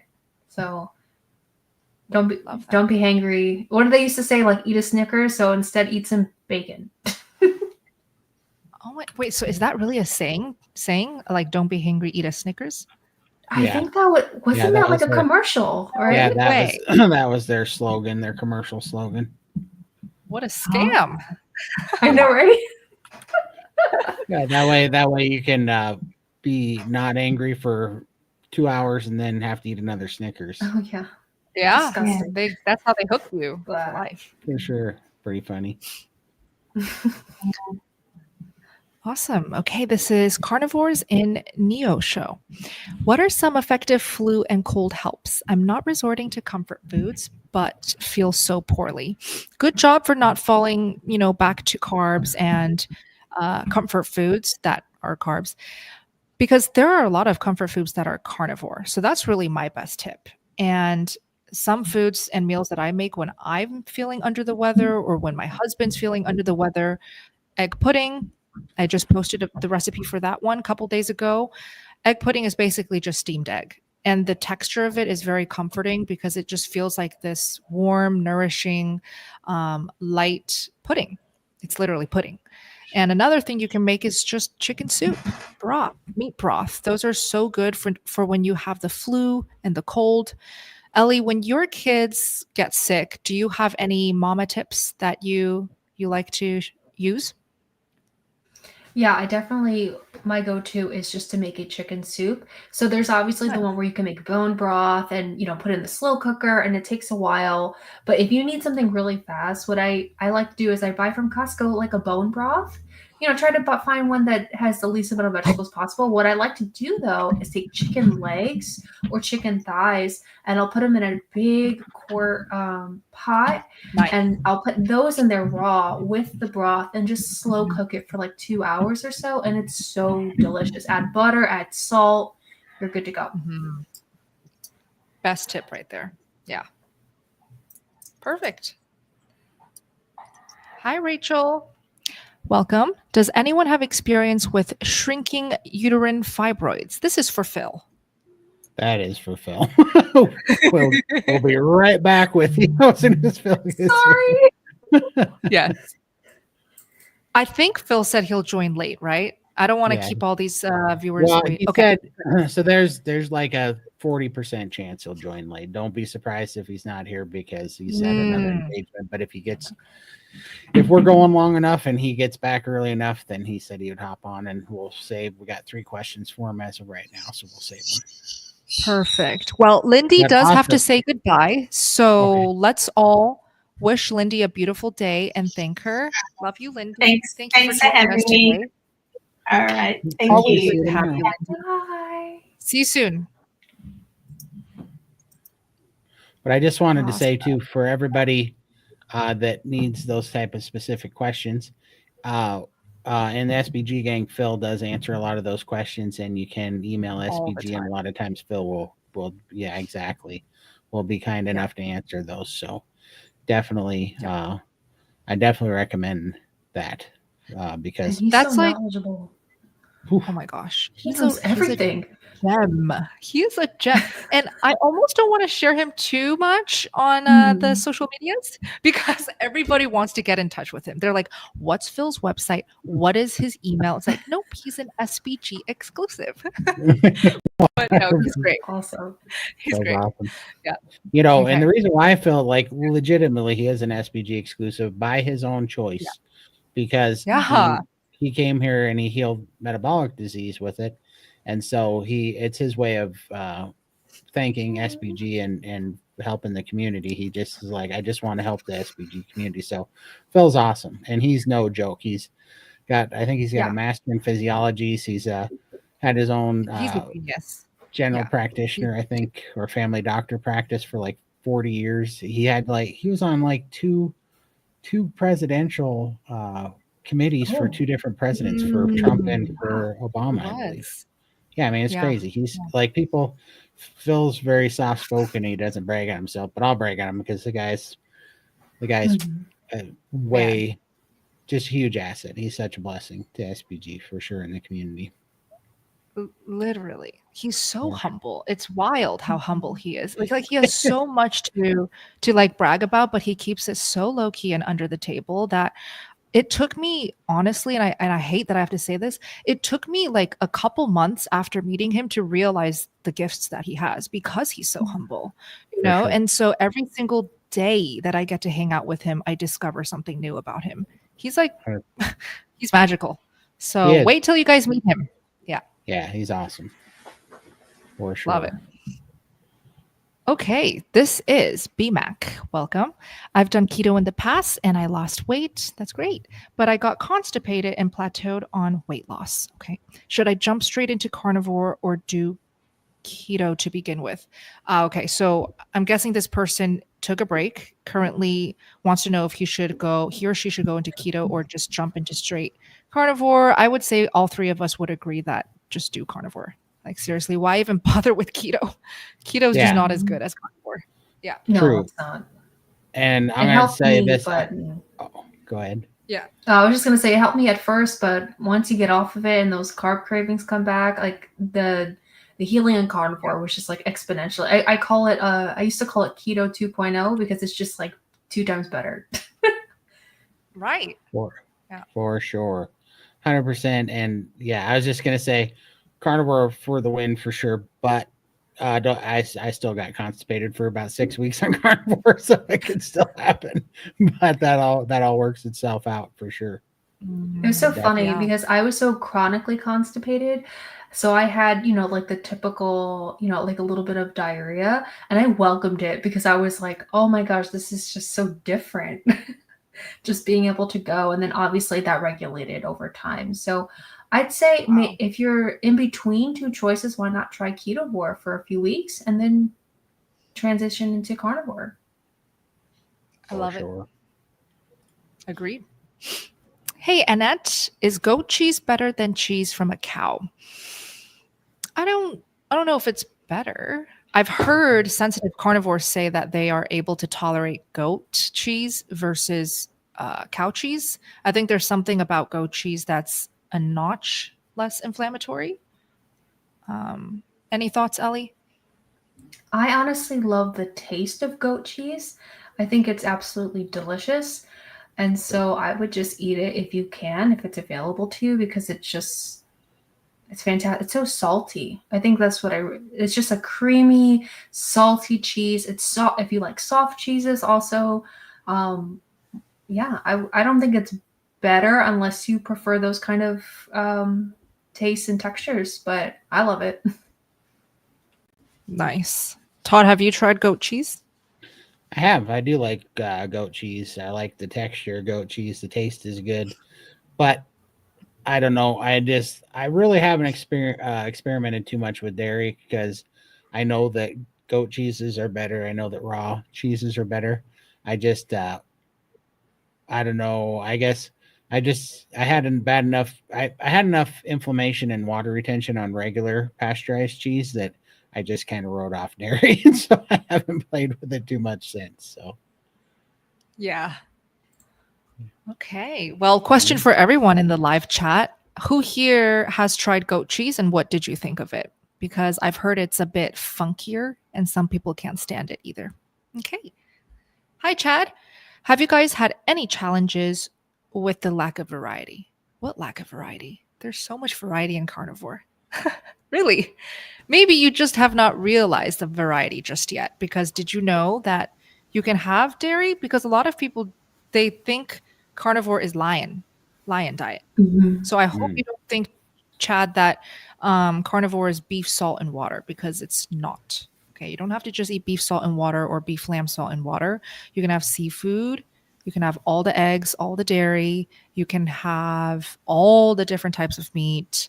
I've never had challenges with lack of variety. Ellie, have you? I have not. And I think that if you feel like there's a lack of variety, it might be because you're still struggling with some carb addiction, possibly. And so I would just keep eating. And pork rinds, when you grind them up, they become like breadcrumbs. And so you literally can takes we were talking about sardines earlier. I love taking sardines and a little bit of an egg, maybe some cheese and some pork rinds, and then mush, and then you bake them, and they become like I don't even know what you call it, a meat biscuit. I don't know. They're just delicious. They're absolutely delicious, and my kids are willing to eat them too. So, grounded pork rinds can really help if you're missing like a fried food kind of thing. Oh, yum! That sounds great. How about you, Todd? I think this question's an issue of perspective, so here's the reality of it. There's only three sources of nutrients out there that we get. We get carbohydrates, we get fat, and we get protein. That's it. That's all the body utilizes, outside of vitamins and minerals, but those are the only three things. And just because you are mistaken variety of the carbohydrates because they have a billion different products, but it's all the same thing. It's all a product. It's not nutrients, and it's a drug, right? And so the reason why that messes with us is because I agree 100% with Ellie that that's the addiction part speaking. But we can't. The reason why that bothers us is because we think we have this craving or taste palette for these carbohydrates, and you're not sure how you're going to cover that or satisfy that with fat and protein. But the reality of it is that when you break that addiction and then you change your taste palette with food, your taste palette is not something you were born with. It's something that is programmable that you can change when you eat. And how it works is when you are eating things that are addictive, your brain likes the dopamine fix, and so it tells you that it likes to flavor that thing. But when you get free from that, and especially I found this out when I did SBG's priming protocol, and I went from kind of having palate fatigue and all this stuff to being ravenous for meat and eating 7+ pounds of it a day for 6 months. I did not have a problem with variety when my body wanted beef. It was ravenous. It was like I turned into a meat-eating animal or something. And it was because what happens is your palate associates that meat with healing and with nourishment. And all of a sudden, now your taste buds want that meat as bad as it wanted the sugar before. And you get free from the addictive side, and your palate's not based off of dopamine fixes anymore. And now it becomes a fix to nutrients, and your taste bud changes. And then you're not feeling that there's not this variety anymore. Because let me tell you, when I was eating 7 pounds of meat, I didn't have a variety problem. My body wanted that meat. Well said. It's so true. Like the taste buds actually can adjust. And this is a phenomenon that every single carnivore will inevitably experience if you just give it enough time. So, Chad, I question if, firstly, maybe you defined carnivore as lion, which it's not. You can have all of the animal foods. Let's say you heard somewhere in the carnivore space that, oh, you should not be eating dairy because dairy is inflammatory and it's going to make you fat. That doesn't apply to all carnivores. It applies to a lot of carnivores who need to heal autoimmune, who really do need to lose a lot of weight. But the best way to start carnivore for anyone and everyone is to embrace the variety that animal foods can offer. Okay. So have the dairy, have the raw dairy if you can find it. And have all of the variety of meats. So, Chad, another thing that I have to add is, have you tried out my recipes? Because it's exactly why I post them, is for really my husband, who's like you, who struggles with the lack of variety. And my husband is coming from like standard American diet, but eating every single cuisine every single night for takeout, like that type of life. He never really had a phase of eating healthy ever because he could get away with it, which a lot of people can until they can't. Okay. So check out the Bella's recipes. Bella's Cafe recipes. I'll link it in the live chat. Check it out. All right. 100%. Keep going. Hi, Britt. I'm an SPG, have year-round allergies, always stuffed up, can hardly breathe, especially at night. Don't want to take allergy medicine forever. What is the best thing for treating allergies on a carnivore diet? I actually reversed my allergies, Britt, on a carnivore diet just by going carnivore. So my answer for this one, and I'll pass it off to Ellie next, is if you just give the carnivore diet a chance for long enough, chances are your year-round allergies will get better year after year and possibly just go away altogether. And I've heard this interesting thing that carnivores bring up when they eat. Now, if you know it's going to trigger you, don't eat it. When they eat local raw honey, wherever they live, when they eat the local raw honey, it actually helps with their allergies in that location. I thought that was very fascinating. Okay. But does that mean you should be binging on honey? Obviously not. And if you think that's going to trigger you and bring you back to the carb sugar hole, maybe don't. But that was a fascinating tip that I learned. So, Ellie, tips. You know what? Unfortunately, I've never had allergies. I think Bella's advice was really sound and good. Cool. How about you, Todd? You know, I really haven't had too many allergies either. The only time that I find that I'm sensitive to stuff like that is when I'm inflamed. And so I don't, I mean, I only have food allergies, really. I don't think I've ever had like allergies from pollen or anything. And so I was just going to say, if you're sure that it's, external allergies and not something you're eating, then I would definitely, that Bella's answer sounds best. I would also just say, are you sure you're not having a histamine response or something? Because that might be something to look at too. But other than that, if you're sure it's not histamine, then I would definitely say, because that's just, isn't allergies basically an autoimmune condition realistically, because it's an immune response to something, and like that's what histamine responses and everything else is. So it's like an external histamine response, and all the people with histamine responses and autoimmune, they are holding on to the hope that, like many before them, that eventually it'll go away and they can tolerate it, because that happens for and a lot many of people. Right. And a lot of people who do go carnivore, again, with enough time, they actually, in fact, do go away. So let's say, Britt, you really are having like full-blown allergies. Maybe is it the spring or pollen allergies, which Max has very intensely, to the point where he has to take medication like Zyrtec every day. So I've seen just how bad it can get with people. You can try to avoid high histamine foods like aged carnivore foods, because like Todd said, it actually could be triggering it. So just think cured meats, aged meats, prosciutto, even cheeses, unfortunately, because it's so aged, that could be triggering your allergies or histamine intolerance. So maybe lay off for a bit and eat fresh meats to see if that helps. And the other thing is just give it time. Give carnivore some more time. For sure. Okay. And let us know. Seems how you're an SPG. Keep following. Let us know if Yes. it's getting better. It was posted, Britt. That's right. Hey, Michael. Welcome. I've been keto, mainly carnivore, for 2 years now. Congrats.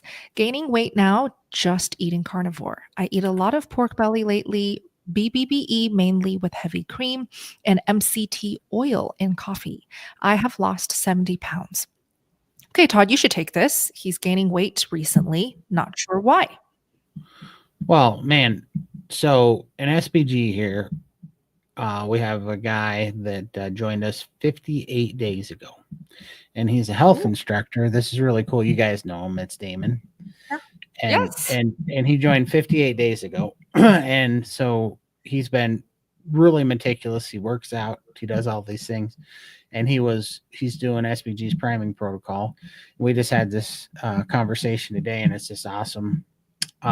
He, first of all, in 58 days, he's lost 10 out of 11 pounds of visceral fat, which is incredible because that's the dangerous fat that you want to get rid of. So in just 58 days, he lost 10 pounds of visceral fat. He's 58 years old. And in 58 days, he was worried that he was losing too much weight because he's a bodybuilder and he lifts and he wanted to keep his weight, and he was losing a lot of weight. But he went back to, because he went to priming, then he went to the fasting protocol. He lost all that visceral fat. He went back to priming. He gained 9 out of the 10 pounds that he lost. And he said, so I'm actually a little bit heavier than when I came here. He said, but my weight belt is super loose now. He goes, I had to retighten my weight belt because my composition changed. And I said, so what are you telling me? He goes, I'm telling you that I lost 10 pounds of visceral fat and gained 10 pounds of muscle in 58 days, or 54 days, sorry, as a 58-year-old man, which doesn't happen ever.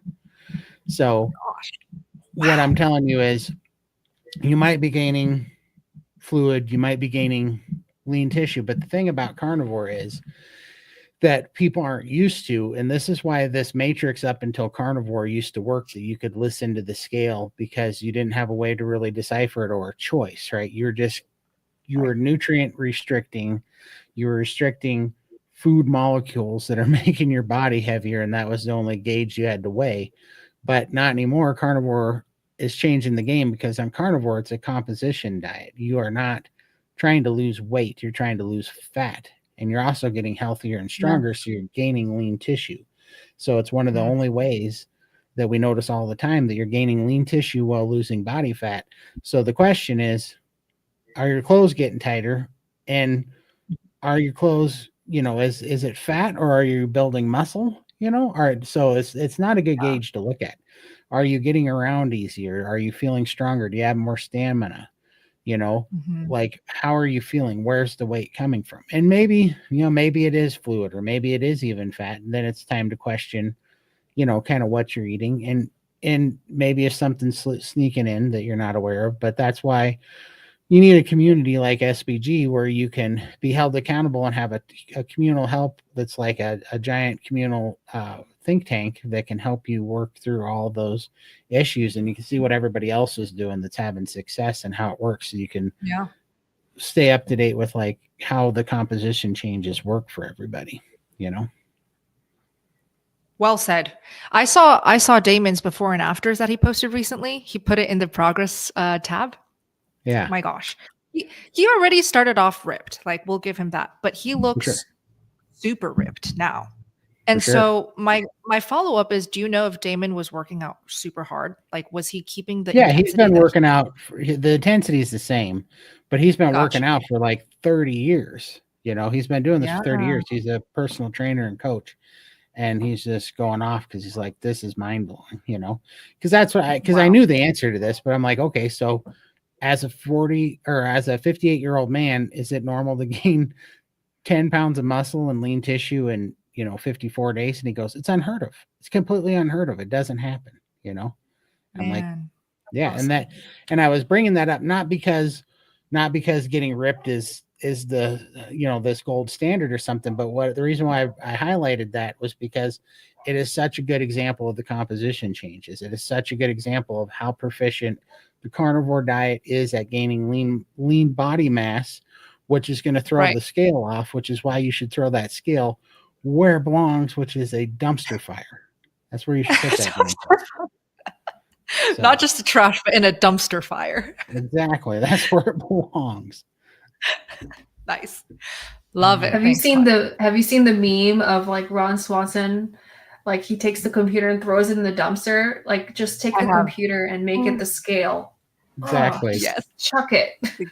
100%. A tailor's tape is your best friend. Like I said, I lost True. only 30 pounds that first year, but I lost 30 inches. And if I had just gone, and there was Right. times where there was no weight loss, on the scale, I would have given up. I would have had, I would have gone back to that old mentality I had when I was 240 pounds and being like, I'm not losing weight. And then I'm going to go emotionally eat because I didn't satisfy that. So I agree with what Todd said, but I want to throw that out there too. We need that meme on the screen. 100%. My favorite Ron Swanson quote was when he was at the restaurant and he ordered the meat platter and they said, that serves 12. He goes, I know what I'm about, son. I use that all the time when I'm ordering 3 steaks at the steakhouse. I know what I'm about, son. An icon. Hey, VSP, welcome. Is food aversion just mean that I'm full? Any tips? I quit after a week and a half because of food aversion a couple months ago, and I just started my carnivore diet again today. Well, welcome back. Firstly, that's great that you're back. Food aversion, does that mean that she's full? What do we think here? We had this chat today in the open chat. Okay, and SBB. cool. And what it was kind of interesting because we had something like this. We were talking, and I don't know if this is the same person. I don't think it is, but it's interesting. Okay. This came up. So this person's doing the priming protocol, and this person's no stranger to fasting. And one thing, she's primed well. Okay. In fact, she's like, I'm so tired of eating. And she went through the priming calendar. She said, I'm looking so forward to fasting. And she said, right now we're doing the alternate day fasting. And she said, I did a 36-hour fast and it was just effortless. So that gave me one clue that she had that she had primed correctly when the fast was so effortless, But then she said, but I'm just having a hard time doing the refeed because I eat and I just can't take another bite, but I'm not full yet. And then that's when it realized that brought up something in my brain because I'm like, yeah, that's true. Because when you start healing your hormones and you get leptin sensitivity back, all of a sudden full is different because full becomes satiation because you no longer have to stretch your stomach out to be satisfied and you're hearing your body's signaling cues way better. And so what we came up with, I said definitely ask Raymond, and she's going to post that for his fasting question. Okay. But she was worried that not eating enough might be an issue for fasting. And I was like, seeing as how you just did a 36-hour and didn't even notice it, and that you did sound like you fasted or you primed correctly, maybe this is just you're finally able to really hear your body's signaling and you're satiated. And if your fasting isn't having any problems and you're not having any, problems fasting, then you're probably fine. You're just now full means satiated instead of stretch full in your stomach. So yeah, I just thought that was kind of interesting because she wasn't having like a meat aversion where the idea of eating meat made her nauseous. When she loves her meat, but then when she gets to certain parts, she's satiated to the point she can't eat anymore. Yeah. So that's what I think. In the long period, what I'm saying is I think there's a point when you heal enough that you can hear your hunger cues and you're having really good leptin sensitivity to where full is no longer my stomach is stretched, but you're satiated. Oh, definitely. Now, do you think that in VSP's case, because she did say that after a week and a half, she fell off, right? So that makes me question, was she truly actually full or did she truly eat enough? Because if you fall off track after, because of food aversion, whatever that means. Yeah. Oh, I quit after a week and a half. I wasn't paying attention to that part, but yeah, with that in mind, yeah, then probably it wasn't food aversion. You were craving sugar and you were feeding it meat and you didn't give it enough time to get free from it is what I think. Yeah, that's what I was going to say too. Yeah. Right. So in that case, join SPG, do the priming, get free from it, and then get your hunger cues, and then you'll line up with what I said earlier because I missed that part because I was starring chats. That's funny. No, but I love, like Todd, that's the beauty of your brain is you can always connect it, or you can always remember a conversation that you had with someone where it is relevant, where you can use an everyday situation or a real person scenario to teach. 100% in SPG, and it keeps connecting. It's like you're finding all the puzzle pieces and you're putting them together when you get these people's experience, and it adds to your toolbox, which just gives you all these arrows in your quiver every time you're out here fighting, the battle to stay carnivore. It just gives you ammo. It's incredible. I love it. There's nothing more inspiring than a person's story. And that's what got me into it, into carnivore, because I was just like, that's all I was going to say. It's just that it's so important. And so I'm so glad that because Todd is always there, guys. So if you're an SPG, and he really, really gets to know everybody. So I appreciate you, Todd. Oh, appreciate the community. You guys are awesome. All right. Hi again, Doug. Shredded cheese has potato starch to keep it from sticking. What about aged hard cheeses? Okay. Yeah, shredded cheese typically does have nasty ingredients. So again, read the ingredients every single time you go grocery shopping. And hard cheeses typically don't have the potato starch because it doesn't need to be shredded. That potato starch is in shredded cheese to keep it from congealing and sticking together. It keeps it nice and dry. Yeah. So hard cheese is a safe bet. Yeah, you could also get a... Oh, go ahead, Todd. No, go ahead. You're about to say what I was going to say, so go ahead. Get a peeler. Get a peeler. Yeah. I have one that's so cool. It actually suctions to the table or the counter, and it has a crank. So you can... because I buy big bulk. I buy bulk cheese, and so I'll like cut that up and go and comes right out. So that's really helpful. Or you can just get a standard, because I think a lot of people in the carnivore community say to use cheese as a condiment, unless you need to gain weight, obviously, then eat your cheese. Right.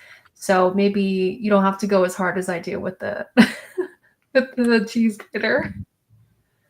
Oh, and I agree. Awesome. I think that it's better to buy your food.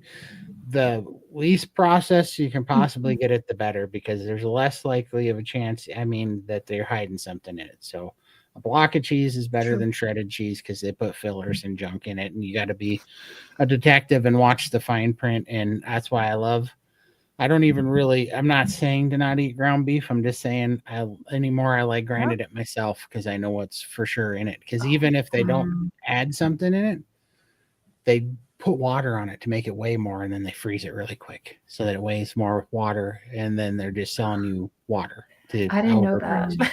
Yeah, that's why it cooks down. Like if you watch how it's packed in these commercial places, they send it under a sprinkler, puts water in it, it sucks it up for a second, and then they flash freeze it so that it weighs more, so you're paying for water. That's why when you get the cheap ground beef, it shrinks up so bad and you lose so much of it because it was mostly water. Yeah. And I particularly hate that because it gets so much drier. It washes out the fat when it does that.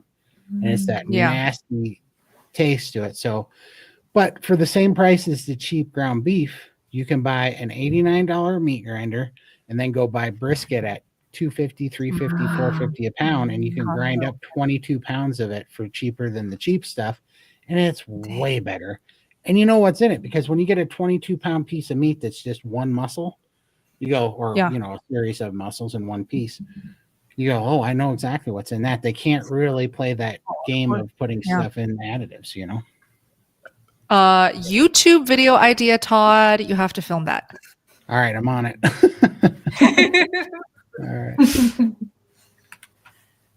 Hi, Nia. Ooh, Nia's way. Oh my gosh. So I think you do live streams with Nia, right, Ellie? She does. She has a program called Carnivore Mastodon, and I hop on there a lot. Nia is my best friend. We found each other in the carnivore community. Aww. We both have daughters the same age. They both love each other. And Nia is just as amazing as she is in her videos and as in real life. Yeah, I've seen her videos. She has some amazing helpful tips and content. So, hi, Nia. Welcome. Thank you for joining. So, this is for you, Ellie. What is one thing you look forward to doing in the future that you thought wouldn't have been possible when you were sick? Oh my gosh, she knows me. Let's get it. I love talking deep. You know, it's so unfortunate because there's a lot of people who are sick. There's a lot of people out there, and you think about people aging, and as their number goes up, with their age goes up, so does the number of medications. And so, and then obviously there's complications, and it gets tough. And so I like to think that if I'm eating this way, I'm going to be able to grow old and be able to support my children when they have children, and love on those grandchildren and love on those great grandchildren. And that's something that I honestly, I didn't have any self-love before I started eating this way. I really, really hated myself.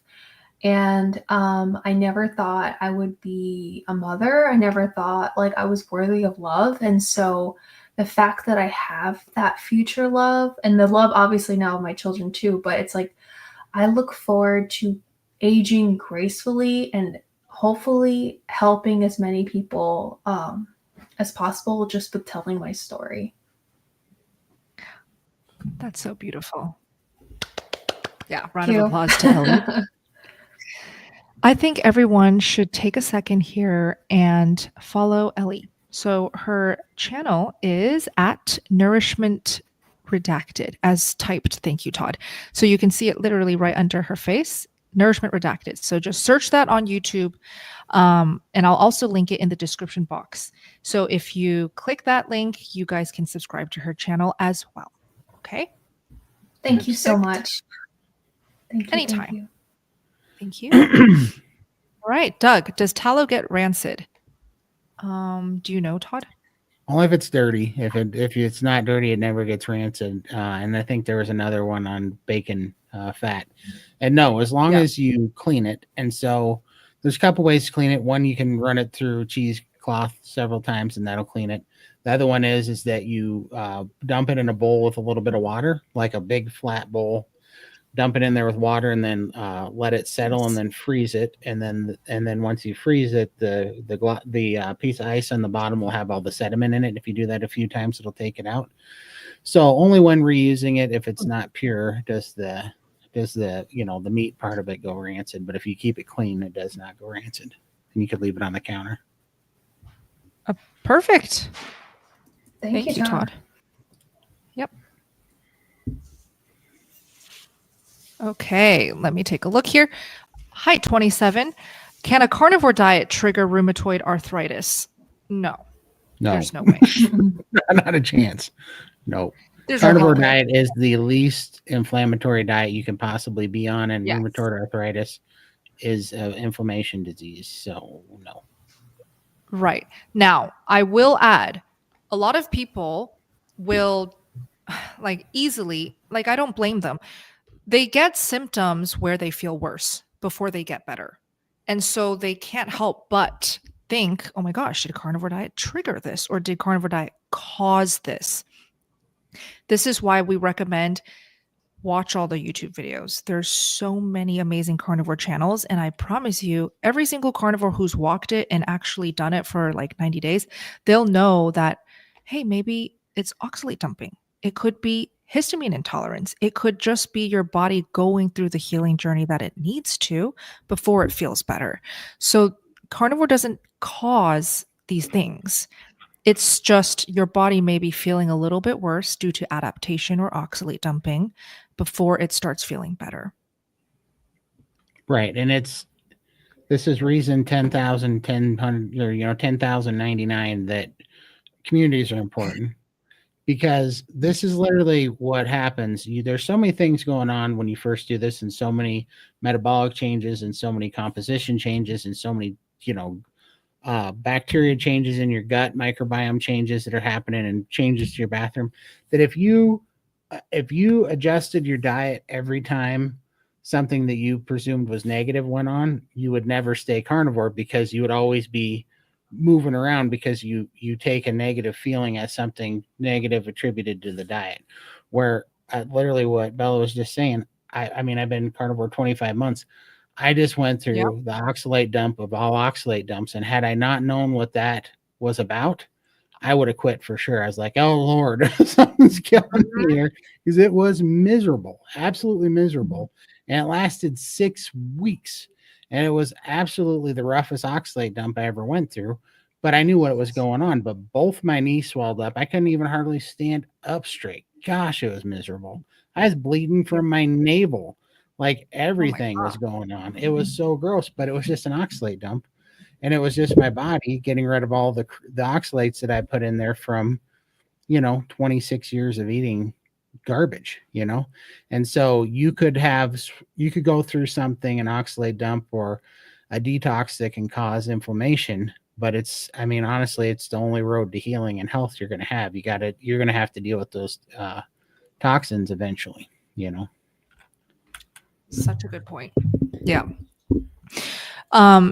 Yeah. So look, feeling worse before feeling better is totally normal, guys. And I actually want to hear from all of the people in this live stream. If you guys are here in the community watching, viewing, or interacting in the chat and comments, share your experiences, because again, back to the stories, like Todd was saying, the stories are what matter. The anecdotal evidence and stories that we hear from real people going carnivore is literally the truth, and it's what matters. Okay. So don't get carried away with the noise from groups and communities that haven't even tried carnivore.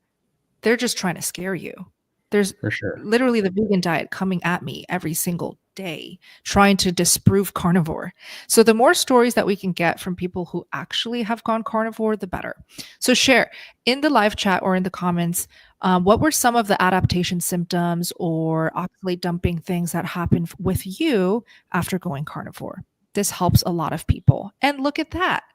Phil is here. Oh my Man of the gosh. hour. We have been saving no idea. questions Yes. just for you. I was going to take a swing at him, and Bella said, please, God, no. So Thank goodness you're here, Phil. Good to see you. How are you? Nice to be here. Yeah, we were gushing about you a lot. So it's here after the fact, because a lot of people were missing you as well. Yes. So welcome. Well, that's always like to be missed. Awesome. all right. We got 3 for you so far that, I think I could have handled it better. Awesome. So this one is from Joyce, and we told her that we would shelf it if you were to come. So here you are. So Joyce says, I take 10 mg of lisinopril, but my blood pressure is going too low. I have to call the doc because I'm afraid, but I'm afraid to stop cold turkey. Any advice? Well, first, it depends on what you're taking it for. If you're taking it for hypertension, then that means that you may not need as much dose. And typically we cut it in half, 5 milligrams. But if you're taking it for a congestive heart failure or any type of issue with the heart muscle, it's a little different. But this is a great time to start seeing if you can wean off this medicine if it's for your blood pressure. I actually take lisinopril myself, and I only take 5 milligrams. And I was in the doctor's office yesterday. My blood pressure was 101/58. But the first time I took lisinopril was when I had my heart infection in 2001. And I had to take it for 2 years along with a beta blocker. And for those 2 years, my pulse ran in the low 40s and my blood pressure ran in the 80s over 40s. And I had to be really careful, but I had to use it to do what's called heart remodeling. So if you're doing heart remodeling, you don't want to get off of it, but if you're taking it for hypertension, you want to wean off of it. And typically they cut it in half. for a month, recheck your blood pressure 3 times a day, and then hopefully you'll get off of it. So good sign. Yay. Yeah, that's Thank pretty you much what I was gonna say too. So Of course you were. Of course. Judy, if I have chronic hyperinsulinemia, should I eat the healthy salts at all? I'm 4 months in and strong, but no results yet. Should I eat the healthy salts at all?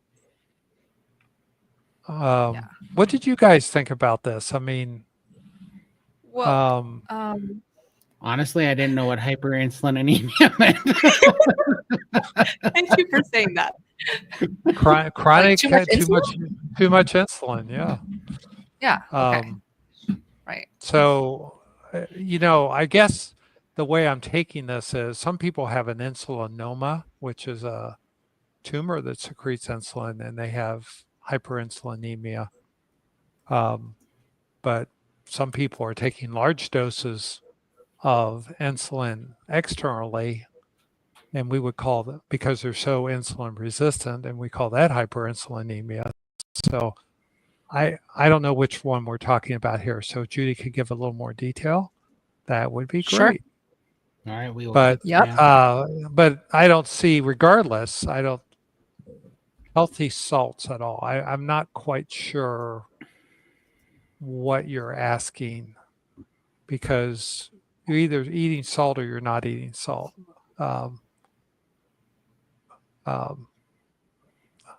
I guess healthy salts versus unhealthy salts. So I'm really confused by the question. So I need more from Judy. So maybe she'll post something. And then we'll take an intermission from Phil's questions and put the super chat up. Okay.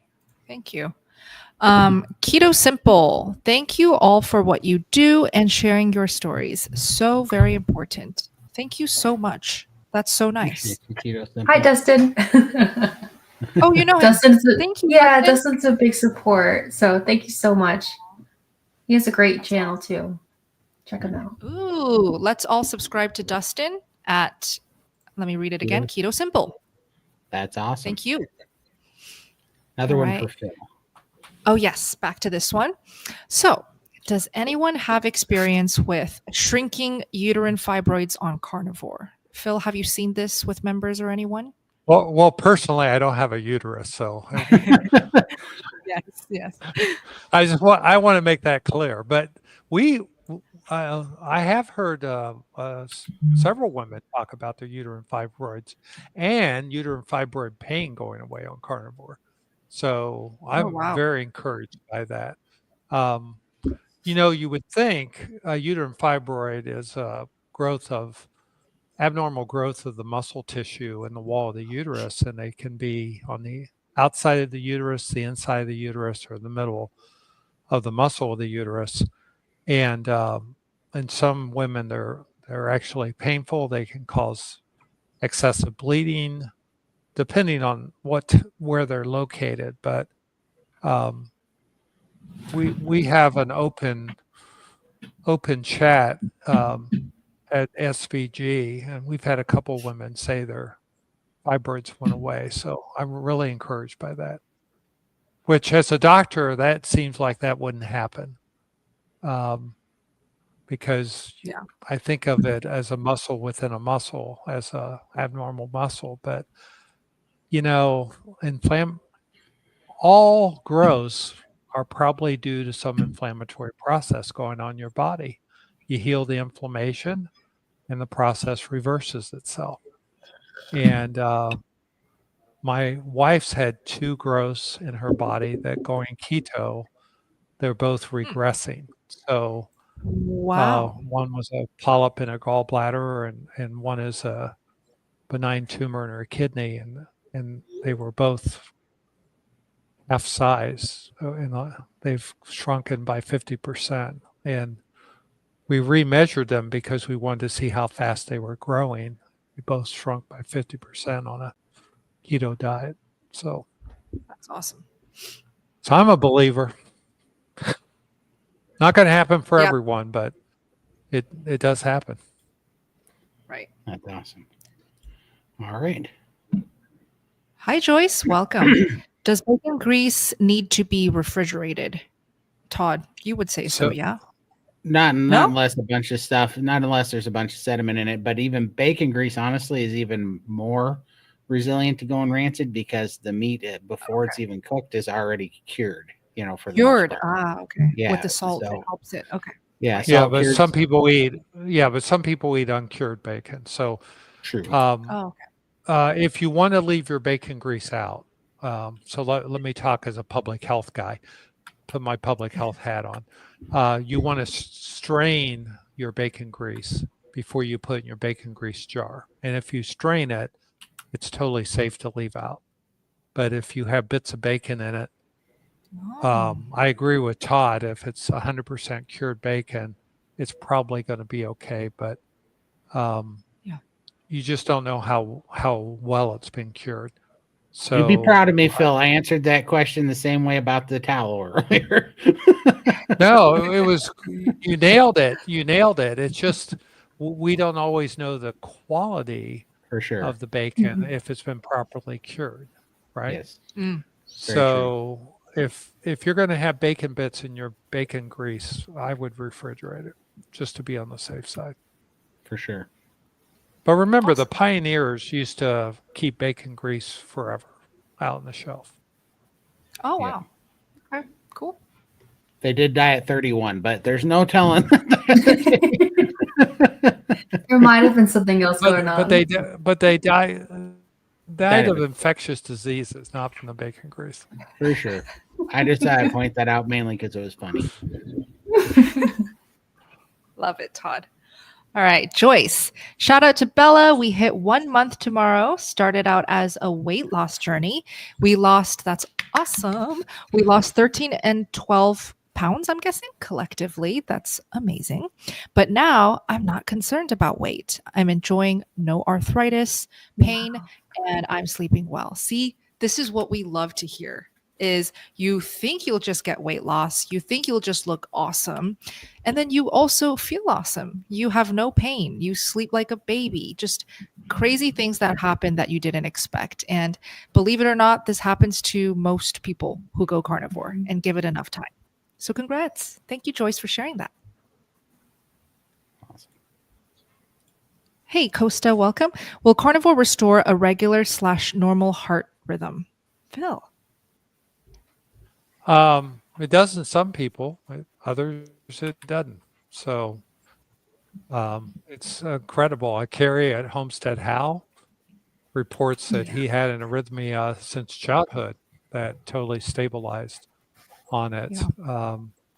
We've had a couple members that had atrial fibrillation and it reversed on carnivore. So all kinds of arrhythmias can normalize when you eat the proper human diet. Perfect. That's awesome. No guarantee, Okay. but it can. That's right. Berm, how long does it take to normally see results with autoimmune skin conditions like psoriasis on a carnivore diet?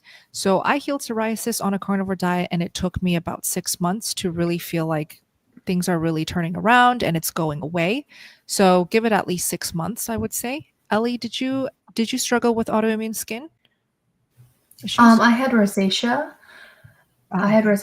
And I'd say it took about a year, but I think it was also tied to my gut. I think it was tied to my gut and being so chronically constipated. It took a while for me, but I'd say it's like 80% better, and I'm good with that for now. I think all of our bodies, they take the time that they need to heal, and as long as you keep fueling it with the best foods on the planet, then you're gonna get there. Yeah, I love that. Ellie, by the way, I just want to make sure that you're okay on time. I know that you have kiddos. We're now over 2 hours, and I don't want to keep you if you have to go spend time with the family. They are sleeping, so it's good. A-okay. Hey. I'm so happy to be here. Let's do it. Keep going. Oh my gosh. What an honor to have you. Thank you for being here, Ellie. Thank you. Okay. Yeah. Annette, I still feel the need to binge eat at night. I keep it carnivore though. Will the need to binge stop? I feel guilty doing it. So this is such a cool question because basically Annette is saying that she is binging on carnivore. She keeps it carnivore, but she's still binge eating. And that's something that I, to this day, love to talk about with you guys, is to open up the conversation. Is it even possible to binge eat on a carnivore diet? Is it the same thing? You're shaking your head, Todd. What are your thoughts? Yeah, I don't think it is. I think that binge eating is like something you do for addiction cravings, and uh, eating a lot of carnivore is just getting nourishment. Is what I think. I think if your body's hungry, it's going to want the food, and if you're eating, if you're eating, you know, cheese and more of the hyper palatable, like True. snacky type of carnivore foods. But if you're eating BBB and E, I don't think you can binge BBB and E. I think maybe you could do it on pork rinds and cream cheese dip or something, but not. I don't think you can do it on BBB and E. If you're worried about it, try BBB and E or Lion Diet for 90 days and see what happens. Yeah. Yeah, that's a good point. If you're binge eating at night with cheese and pork rind chips dipped in sour cream, sure, that's very easy actually to overeat because it's so hyper palatable. Phil, what are your thoughts on this? Is it possible to binge on carnivore? Yes, I think it is. And I agree with what Todd said. But the other use case, I think, is when you're chronically undereating. People that are just undernourished.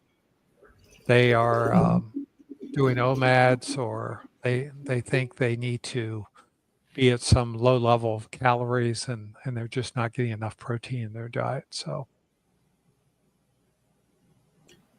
Yeah. I'd like to add why do you feel like you're guilty when you're eating food? Like maybe there's something where you would restrict too much in the past, and now you're finally trying to, like, because what a binge to me might be different to you, and so maybe just dig deep. Sorry, I'm blurry again, this darn camera. Maybe dig deep and to think about why you might be doing that. Or, I think stress happens to everybody. I went through a pretty stressful year last year, and I can honestly say that I kind of like saying that stress is a bucket, and I feel like my bucket got bigger to the amount of stress that I can handle on carnivore, where before was like a little cracked teacup, and it would like constantly spill over. So that's where my binging came from, and emotional eating. So maybe try to do some self-care and to think about things like that, and taking time to take care of yourself. Maybe that would help as well. I love that, Ellie. Yeah, that's so true. So when I heard Phil share just now about how he thinks you tend to binge because you have been under eating for a long time, I feel like that's exactly what happened to me when I went carnivore. Because my first few months of going carnivore, I was eating 5 pounds of meat every day, per day, every day. And I felt like my appetite was just insatiable. No matter how much I ate, I wanted more meat, more butter, more eggs. So I don't love using the word binging if you are literally eating animal foods, whole animal foods like meat, eggs, and butter. So it is okay to overeat and eat tons and eat more than you ever have, Annette. And I think you should not feel guilty doing it, because the key words there that I really don't love is, she says, I feel guilty doing it. Don't feel guilty. If you're eating meat and butter and eggs or whatever it is that you're eating, and you are nourishing your body, like Todd was saying, you're just getting in the nourishment that your body needs. Zero guilt necessary. And do keep us posted. You're literally on the best track to healing your binge eating, by the way. Okay, thank you. For sure. Hey, Nancy. Thanks, y'all. Have to run. Oh, okay.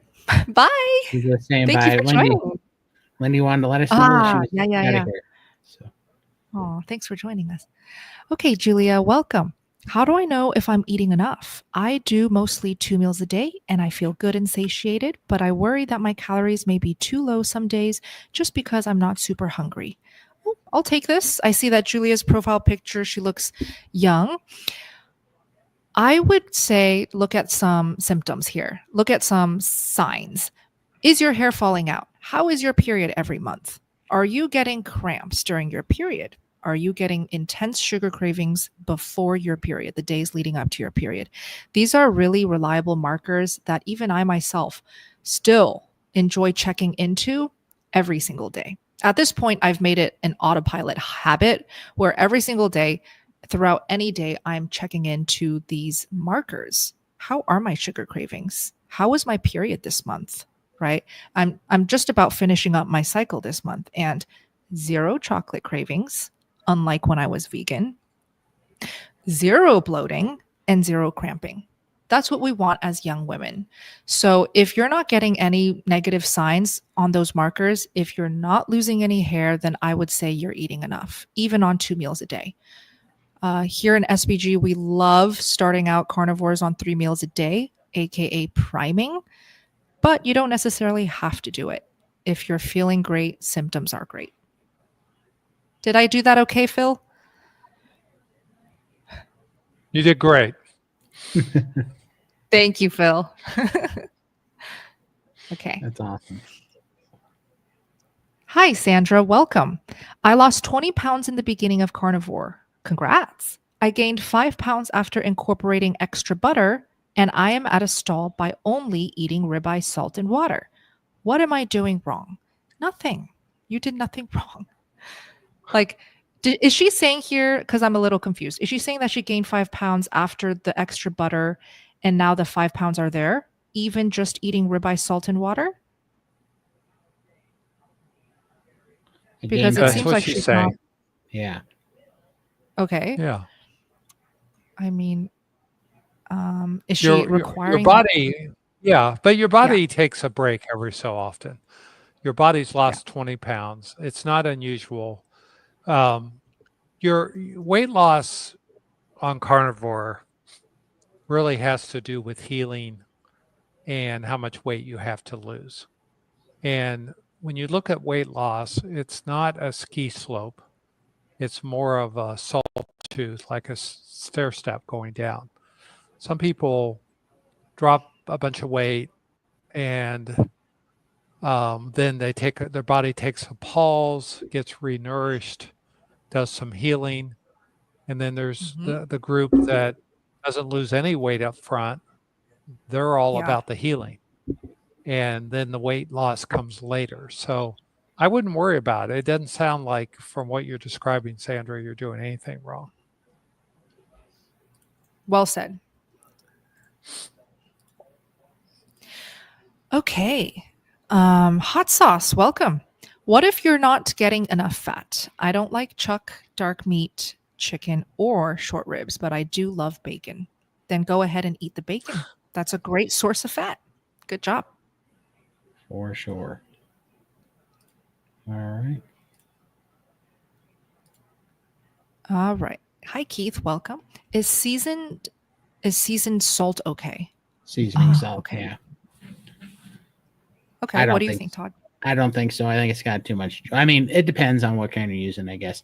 Like most of the seasoning salt's got a bunch of junk in it. Now, smoked salt, I think that's a lot different. I think the smoked salt, if you're going to use a flavored salt, is the best way to go. Seasoning salt's got a lot of fillers and a lot of junk in it. At least most of them. I haven't looked too far into it, but the 4 or 5 brands of seasoning salt that I used to use, they all have crap in it for sure. Gotcha. Yeah. And I was at Costco today, and I walked down the aisle looking at all the seasonings, and it's amazing how many of them have sunflower oil, safflower oil, sugar in them. And the sugar they try to disguise. They'll call it dextrin. They'll call it,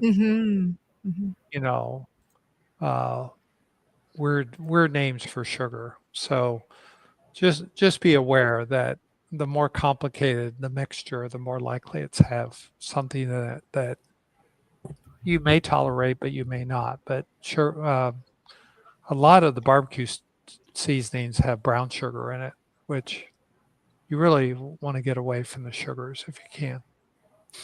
Yes. For sure. Mm-hmm. Okay. Hi, Jill. What does a day of eating look like for you ladies? Can butter make you not lose weight? Oh, we have a lot of butter questions today. Love it. Okay. Oh, what happened to Ellie? Did she drop off? She's just getting some headphones. I think she'll be right back on.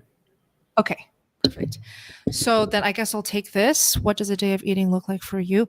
2 meals a day typically these days for me, just because I'm more active than usual, as in I'm doing workouts. So I'll need more food. So I'll do breakfast or lunch and typically a dinner to complete those 2 meals a day.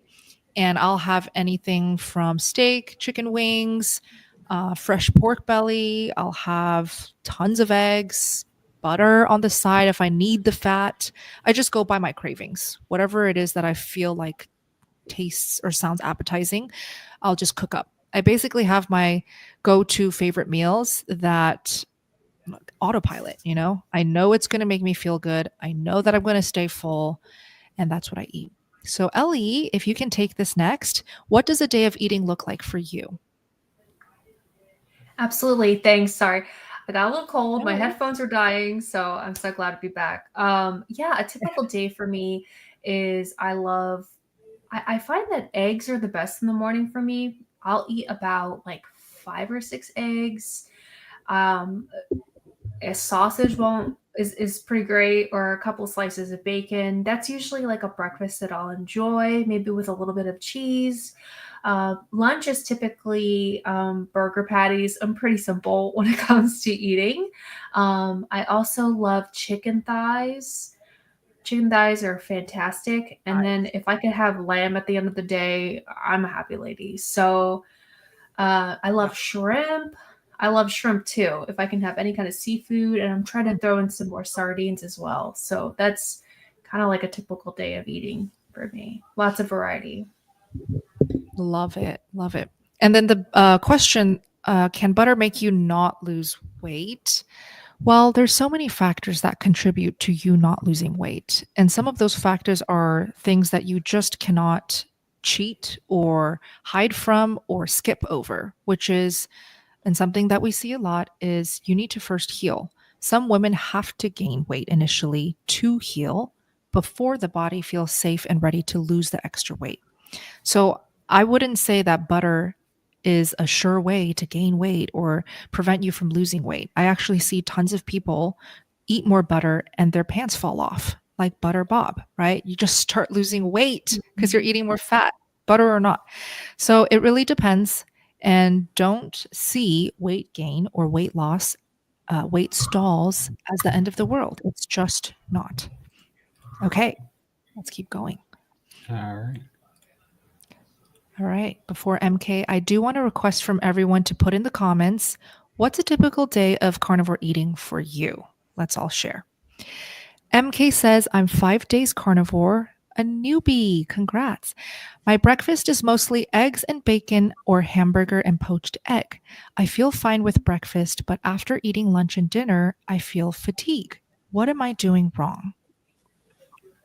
So there's no such thing as doing something wrong. Like I don't love it when I keep seeing in these questions, oh, what am I doing wrong? What's going wrong? Typically, when you feel like you're doing something wrong, I'm guessing you're associating it with not feeling amazing or not dropping weight the way that you want. Believe it or not, after going carnivore, you could potentially feel worse before you get better because adaptation happens to everyone. Okay? So don't consider that like you're doing something wrong. Ellie, did you want to chime in? Fatigue. I feel like fatigue would come if I drank too much coffee. Especially, before I joined SBG, I used to drink coffee before I ate my meals, and I would find that I would have that slump in the middle of the day, especially because I'm not eating as much because I'm not being fully satiated. I mean, it could also just be from, are you sleeping enough at night? Do you feel like you're getting enough Yeah. sleep? Like, I feel like that could come. And it's so funny. Today, after I had my breakfast, and I was like, oh, it's lunchtime. I don't feel hungry, but I should eat. I ended up eating way more than I needed to. So sometimes you don't feel hungry. Maybe you need more food is what I'm basically saying. Yeah. So check your sleep, eat I more love that. food, and see how it goes over time. Maybe tracking and seeing if there's like potentially like some kind of food that's making you more tired than something else. I love that, Ellie. Like, take a nap, rest. 5 days into carnivore, 5 days into carnivore, you could be feeling fatigued because your body just wants to unwind and heal and rest, right? Todd, you're smiling over there. Is something funny? Oh, sorry. Here, let me go to it real quick. I was just thinking, I just found this backhanded compliment to you in the chat. I thought it was funny. It says, Bella's recipes are surprisingly good. That made me laugh. Oh, thank you. I was thinking Janice must be from a Southerner, because that's a Southerner's backhanded comment if I ever heard one. Oh, really? Oh, yeah, That's Janice. someone that's when you set low expectations. Sorry, Which is a that great just way to approach anything. But yeah, thanks. Yeah. that just had me chuckling when I read it. Love that. Let's see. Oh. Here, I'm gonna put this one up because I don't remember. Is this the one we were just on? I've been starring comments. Yeah, Okay. I think we gave enough tips, so thanks. Okay, so we'll get that one out of there. Now we'll go to this one. Perfect. Hey, baby smoke. I have been carnivore for about 2 weeks now, and I was wondering if I need a blood test to make sure everything is fine. Phil, would you take this? Yeah, I wouldn't recommend it. There's nothing to be gained by it. Nothing will be off. When you get your first blood done, if you do lipid profiles at 90 days, you'll probably find your LDL cholesterol is higher than normal. That's just the adaptation to a fat-based fuel diet. That's nothing to worry about. But really, you want to see where your blood is 6 to 12 months out. There's not going to be anything unless you're. There would be one exception if you're being monitored for diabetes. Diabetics tend to heal quickly, and if you and monitor your blood sugar, but you should be doing that more frequently. So I assume you're not diabetic, and if those would be the main reasons. But usually, no, you don't need. Carnivore diet doesn't change your blood in 2 weeks. Perfect. Okay. I wanted to report something because I always like to be transparent.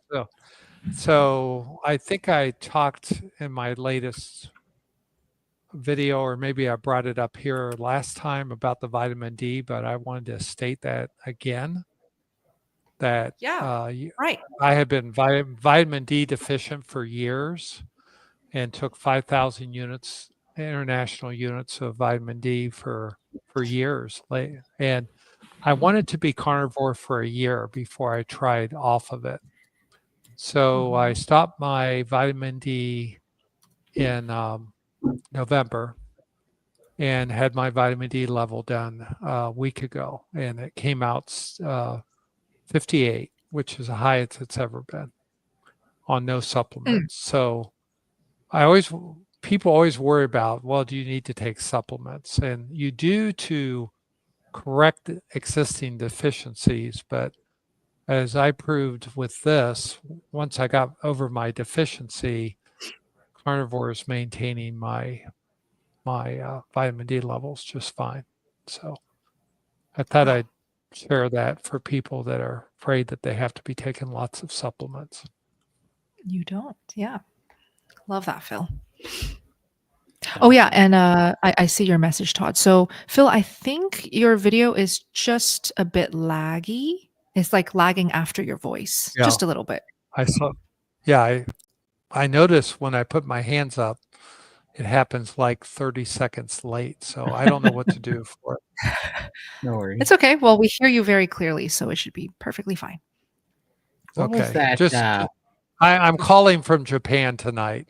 If you've ever seen the old Japanese Godzilla was- movies where people talk and then the voice comes out.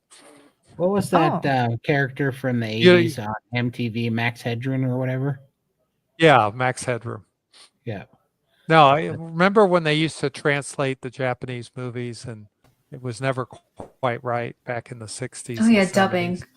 If you- hmm Dubbing, yes, dubbing. So I'm being dubbed tonight. Like those old kung fu movies. That's awesome. That's right. Nice. Okay. Oh yeah, Todd, we did this. Oh, sorry. Dang it. No worries. Okay. Hi, Juyon. Bella, what is your daily basis eating? And how often do you eat? Daily basis? Is she saying like daily? What are you amount? eating on a daily basis? Oh, okay. Yeah, so I did cover it minutes ago. So beef, fresh pork belly, chicken wings, eggs, butter, raw kefir are my staples these days. How often do I eat 2 meals a day? Hope that helps. All right. Hi, SD. New to the SBG group. Yay, welcome to the family. Okay, I have done carnivore in the past, but I had difficulty sticking with it long term. Where and when did you all find long term success? This is wonderful. Love this question. Let's start with Ellie. Oh man. I think for me it was like when the depression finally lifted and the brain fog when I don't even think I mentioned that. The brain fog. I also have ADD, so that was greatly improved too. So just thinking in general and being able to focus and pay attention to tasks was really, really great. And when did I find long-term success? I guess just when you stop thinking about food. A lot of people in the carnivore community like to talk about food noise or food freedom. When you stop thinking about food all the time, especially if you come from an emotional background, eating background like me, it feels really successful when you don't really think about food very much and you're just like, oh, right, I'm supposed to eat. And that's a whole new feeling for me. And so I feel like all the crutches that I've had in my life, the shackles, if you will, that held me back, I feel like I could finally like let go of them and I feel free. And I think that's something that I wish more people would have in life. Beautiful. Love that. Todd, how about you? Let's see here.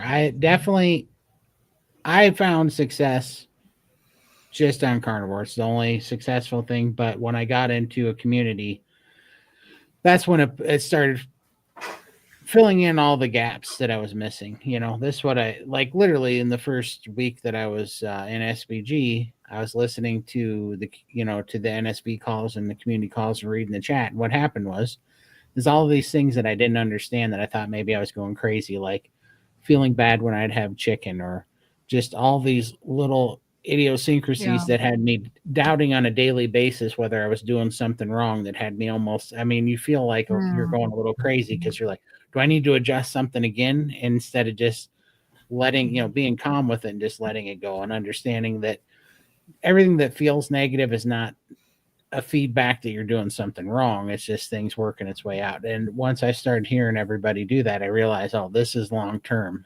So I don't know. I was 9 months into carnivore, but I had crashed my metabolism at month 7 when I came to SBG. And SBG is where I figured out, which course it makes sense. I mean, if you're on your own, you're only going to learn from your own experience. But when you're in a group with hundreds of other people, you're going to learn from everybody's experience. So it's a group tank of information.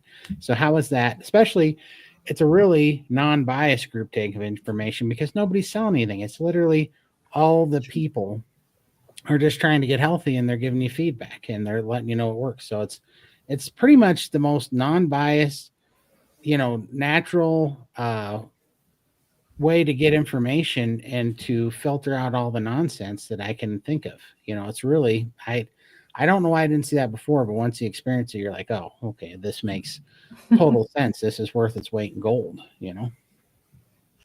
I love that. How about you, Phil? Well, I had a goal in mind when I started, which was to reverse metabolic syndrome. And I did that in 4 months. And it's interesting. I noticed that my recall of my memory got very, very, very good. Because I've been retired since 2019 and I've been out of clinical practice since 1997. Because I did informatics most of my career. So I was when I realize how much things come back to me now, that's pretty motivating. And as I focus on helping other people, that takes the focus off of me and puts it on what I can give back because I'm very thankful to be healing. So that has been so the first thing was the first 4 months was all about me, but after the first 4 months, it's all about you all. So that's what's done it for me. That's awesome. Yeah. All right. And real quick, I have to give a big shout out and thank you to all of you guys here. Not just Phil, not just Todd, not just Ellie. All three of you, plus Lindy, plus everyone who comes onto these panels during these Friday live streams, as well as everyone in the live chat watching this live stream. It really is the best community. And you'll feel it immediately once you start immersing yourself in this carnivore community. And when I first started Carnivore 6 years ago, there weren't too many carnivore communities just yet. Now there's so many fantastic ones, so many. But when I started, I was feeling quite lonely. And when I started, it was also during the pandemic. So not only was I stuck at home, I felt this desire to want to make friends and talk to real life people about this incredible lifestyle. So I took matters into my own hands and I created the Steak and Butter Gang. So that's exactly why it was created, because I felt lonely. And so it was a very selfish thing, but it blossomed into something I cannot even believe to this day. I met Phil because of it. I met Todd. I met Ellie. I met the whole team, right? So you just never know who you can meet when you join a community. It doesn't have to be SBG. I know that Carrie started their community called, what is it called, Todd? Healing Humanity. Perfect. Like every YouTuber here on YouTube has a community. Ellie has a community. What's yours called, Ellie? We call ourselves the Redactivores. Oh, cute. Isn't that like fun? A dinosaur. Yeah, it's fun. Yeah, that's cool. That's cute. I love it. Thanks. It's very awesome. Jurassic Park, Ellie. Yeah, we're I don't know. It was when I first started my channel, I was like, we need a name, and someone just came up with it. It was, community driven. So that's what they voted on, and that's what we are. So, and then I have a second channel, Lioness Lifestyle, where we interview women, and they come on, and every Tuesday we go live and we share success stories. So if you want to hear from a women's perspective, and we call everyone the Lions and Lionesses. So that's really fun too. Oh, I didn't even know that. Let me link that second channel. Thank you. Perfect. Of course. That's awesome. Okay. Hi, Thomas. You really don't have to gift us like this. You're so generous. Thank you. You all are so freaking fantastic. Yes, go ahead, Ellie. Thomas, is your love language gift giving? It's beautiful if it is. You don't have to, though. They told me you need to save money on food, so do that instead. For sure. They said it, not me. Todd said it. That's that. Don't spend any of your guys' meat money on super chats. Just get in early. We'll answer them anyways. Yeah. Exactly. Spend it on, if you're going to spend it on anything, and I mean this legitimately, join SBG and try it for a month, and you'll be happy you did. And I'm saying that because Bella won't, but seriously. Yeah. Thanks, Todd. Okay, let's keep going. And thank you, Thomas. You're the best. Sandra, do you have the details for the conference in Melbourne in April? Okay, so very excited about this. It is April 26th. let me just make sure. Yeah, April 26th. And Melissa, the host, she has not yet started announcing that it's happening. So it's very much still in the works, but it will happen. Just save the date, April 26th. And once it is announced by Melissa, I will make sure to post it on my YouTube. I'll post it in SVG so you guys can see the RSVPable things, and I'll link it. Okay. But it's April 26th. Perfect. Hey, Tim. Good to see you here. Sandra has a question above with some info. Oh, Do we I think I missed it. see Nope. Lindy Okay. posted that. So Don't I'll even see if I- try to search it, Yeah. Todd. Like, yeah, It's a it's million impossible to views. find. Yeah. Frank, Todd, being a male carnivore, have you noticed with a certain carnivore food, when peeing in a non-toilet cleansing one, just water occasionally, lots of bubbles that sit on top, white? Yes, but not on a certain carnivore food. And I have no idea why. But yes, I pee water sometimes. And sometimes I have bubbles, and I really don't know what it means or why. But it just happens. I'm guessing that's a Phil question. Yeah, those are Yeah. those are basically ketone bodies, fat globulars and ketone bodies that they float to the top, and instead of forever blowing bubbles, you're forever peeing bubbles. So we we could put that to some orchestra music, and we'd be all set to go. There you go. Ketone bubbles. This Ketone happens to my bubbles. Yeah. husband. This happens to him too. Yeah, it's really interesting. Yeah. Yeah, I'll tell you what, sometimes this hasn't happened in a long time, but before I used to retain a bunch of water, like sometimes 30 pounds in a couple of day period from the lymphedema stuff. And then all of a sudden my body would release it. So I would actually, especially in fasting, so I would take a big enough pee that the bubbles would make it over the toilet. What? I would be moving like a gallon of pee. I peed so Oh, much that I flushed the toilet by peeing in it. It's crazy. Like, no joke. Whoa. It's got to be a record. That's I was going to call. Well, Wait, well, you you said apply you for the lost Guinness World 30, Record. 32 pounds one day. So Yeah, 32 Yeah, pounds that's is a about gallon 11 a hours. gallon of water is 7.5 pounds. So I mean Dang. that's like probably 4.5 gallons of water that you lose in one day. I know. And you know what? When you Wow. wake up at 3 a.m. and you're tired and you got to take take even a gallon pee, you get tired of peeing. You're like, I got to get some sleep. I can't be Oh my taking this God. pee for 10 minutes. Holy cow, I got to get some sleep. Todd, you're too Yeah. funny. Oh, Oh man. my gosh, I agree with Robert. He says call Guinness. Yeah, that's what I was going to say. I'm like, I don't know how, as far as peas go, but I'm pretty sure this is a record. Pretty sure I'm Yeah. going to take it first. That's a For lot. Sure. But then don't they have to record it? So that means you have to pee in a room with people watching. That's Hey, weird. I'm not shy. I'll go for it. I'll go down for the funniest record ever on record. I'll take it.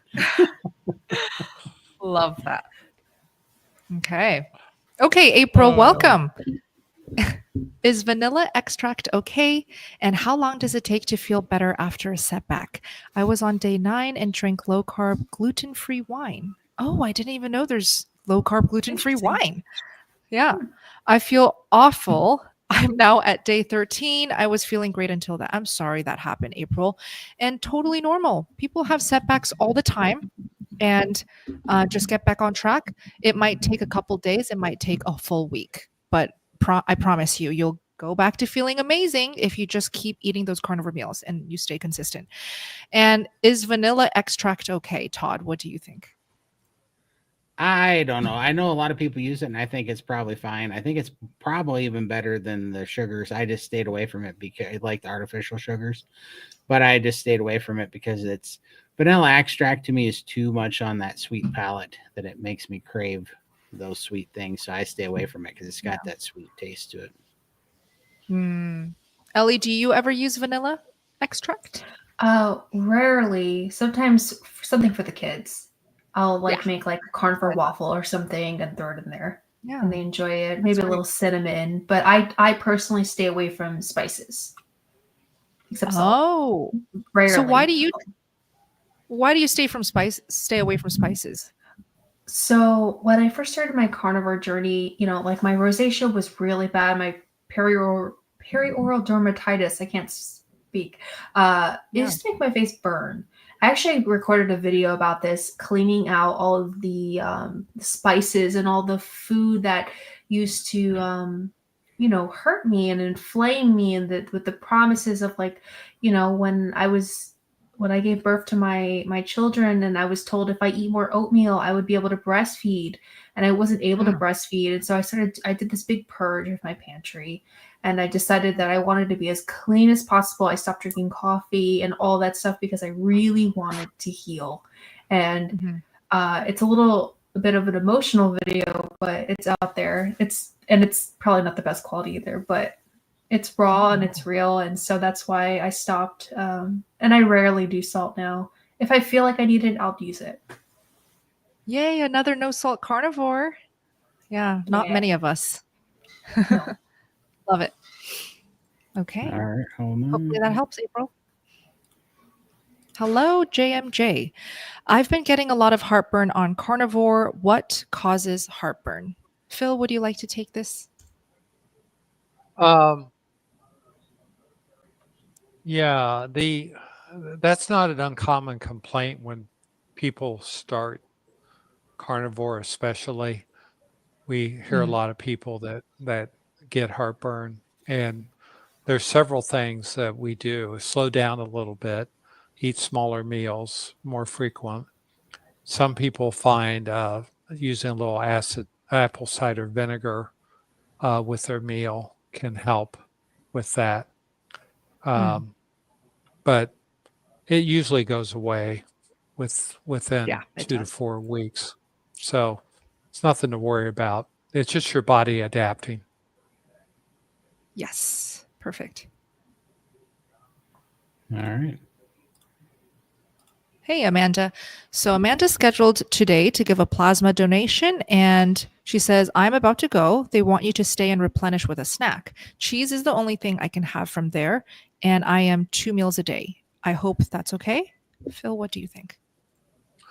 Yeah, if I was going to donate blood, I would probably take some sliced ribeye with me, a little baggie, and eat the ribeye rather than the highly processed cheese snacks that they give you at the Bloodmobile, because that stuff is usually pretty bad. I would either take my own unpasteurized aged cheese, or some sliced meat, or some kind of really clean, meat stick like chomps or something like that. I had a carnivore friend come over the other day, and he had a bag of steak strips from Costco. He said, "Oh, these are great." And he's a diabetic who kind of goes on and off carnivore all the time. And we totally had his diabetes in remission. And he said, "Oh, you should try these." I said, "Well, actually, I'm on a 72-hour fast, so I'm not going to try." And today I was at Costco, and I looked at the label, and it had 8 grams of sugar, added sugar per serving. Oh, no. So obviously I didn't buy it, but I was so glad I didn't eat it, because he brought it in a baggie. He didn't have in the original bag. So you really got to look at all these meat things. So what I do when I travel, I either take hard-boiled eggs with me or sliced ribeye and put it in a baggie and refrigerate it till I leave. It travels really well and can sit for hours, and it's great for planes. And the third thing I use sometimes is sardines, because you can open them up, pop it open, and eat them right there, cold out of the can. But I'm not a big fan of the processed cheese snacks at the Bloodmobile. So take your own. Chances are it's not real cheese too. It's probably fake cheese. So double check. Probably a lot of seed oil. Yeah, that too. That's right. Would love to know what your favorite snack is for those watching this live stream. Commented. Just choose one, not a list, just one, your favorite carnivore snack. Hi, Caleb. You're still here. Thanks for joining us this whole time. How can I get a good bark on my brisket? No spices. Is that like a good sear? Well, no, it's a good Yeah. smoke buildup, but kind of like a sear, but it's a smoke buildup. Dry your brisket in the fridge before you do it. So put the brisket like on a rack in your refrigerator for 24 hours and let the moisture come out of it. Make sure that it goes in really dry. The lower and slower you cook it, the more smoke you're going to get on it. That's going to help with the bark. So cook it low and slow. And then if you really, really, really want it, you gotta inject the brisket so that it stays moist on the inside, but then don't wrap it for the last 6 hours because that creates a little bit of steam inside and that softens the bark. So if you want to cook it the entire way unwrapped, then go ahead and inject it with like beef broth, right? Beef broth and butter, and use an injector, and then it'll stay moist on the inside. Cook it lower and slower. Let it take time, and you'll build up the craziest bark you can get on. That's the only way I know. Nice. I feel like that was probably like A+ tips right there. So, all right, let's go up here. So Todd, you'll be interested. A guy at our church, he invited me to. 5 of us are going to do an event for our church called 5 Guys and 5 Grills. There you go. And we're each going to cook a different meat, and we're going to have it fun. after church on March 2nd. And Ellie, maybe you want to come over from Clearwater and come to Tampa, come to church with us, and that would be fun. Yeah, so we're expecting, typically we'll have like 400 people show up for it. So we're gonna, it should be a fun event. I think I'm going to do picanha. Picanha, yeah. Now I'm sure, Phil, that no matter what, you're going to win on at least the technical points, and yours will be the best cooked and tender. But problem is they're going to cheat you because they're going to put a bunch of sugar on it. Sugar crackheads out there. So how are you going to overcome that? You got to be able to fight the crackheads. How are we going to win that battle, Phil? We got to represent for the carnivores. That's true. I just tell people eat it the way it comes off the grill. It's so good. For sure, it's so delicious. You make things moist. If you make things moist, and like you said, low and slow when you cook it, it makes all the difference in the world. For sure. So good. Yeah. Hey, Janice, how do you tenderize really tough pieces of meat? 1, slowly, and 2, what is that? ASCS soon, as my grandkids get home from rock climbing. Oh, like slowly, but as soon as possible? Oh, probably. If I was going to do that, I would sous vide it. Like if you wanted it ready, but you wanted it a tough piece tenderized and not dried out, I would sous vide it, but then not open the vacuum seal bag. So sous vide it, then put it in the freezer or the refrigerator, and then you can take it out. And then as soon as you heat it up in the vacuum seal bag, it's really quick. And then it's super tender and juicy. That's what I would do. Wow. Todd, do you ever actually use a tenderizer for your meats?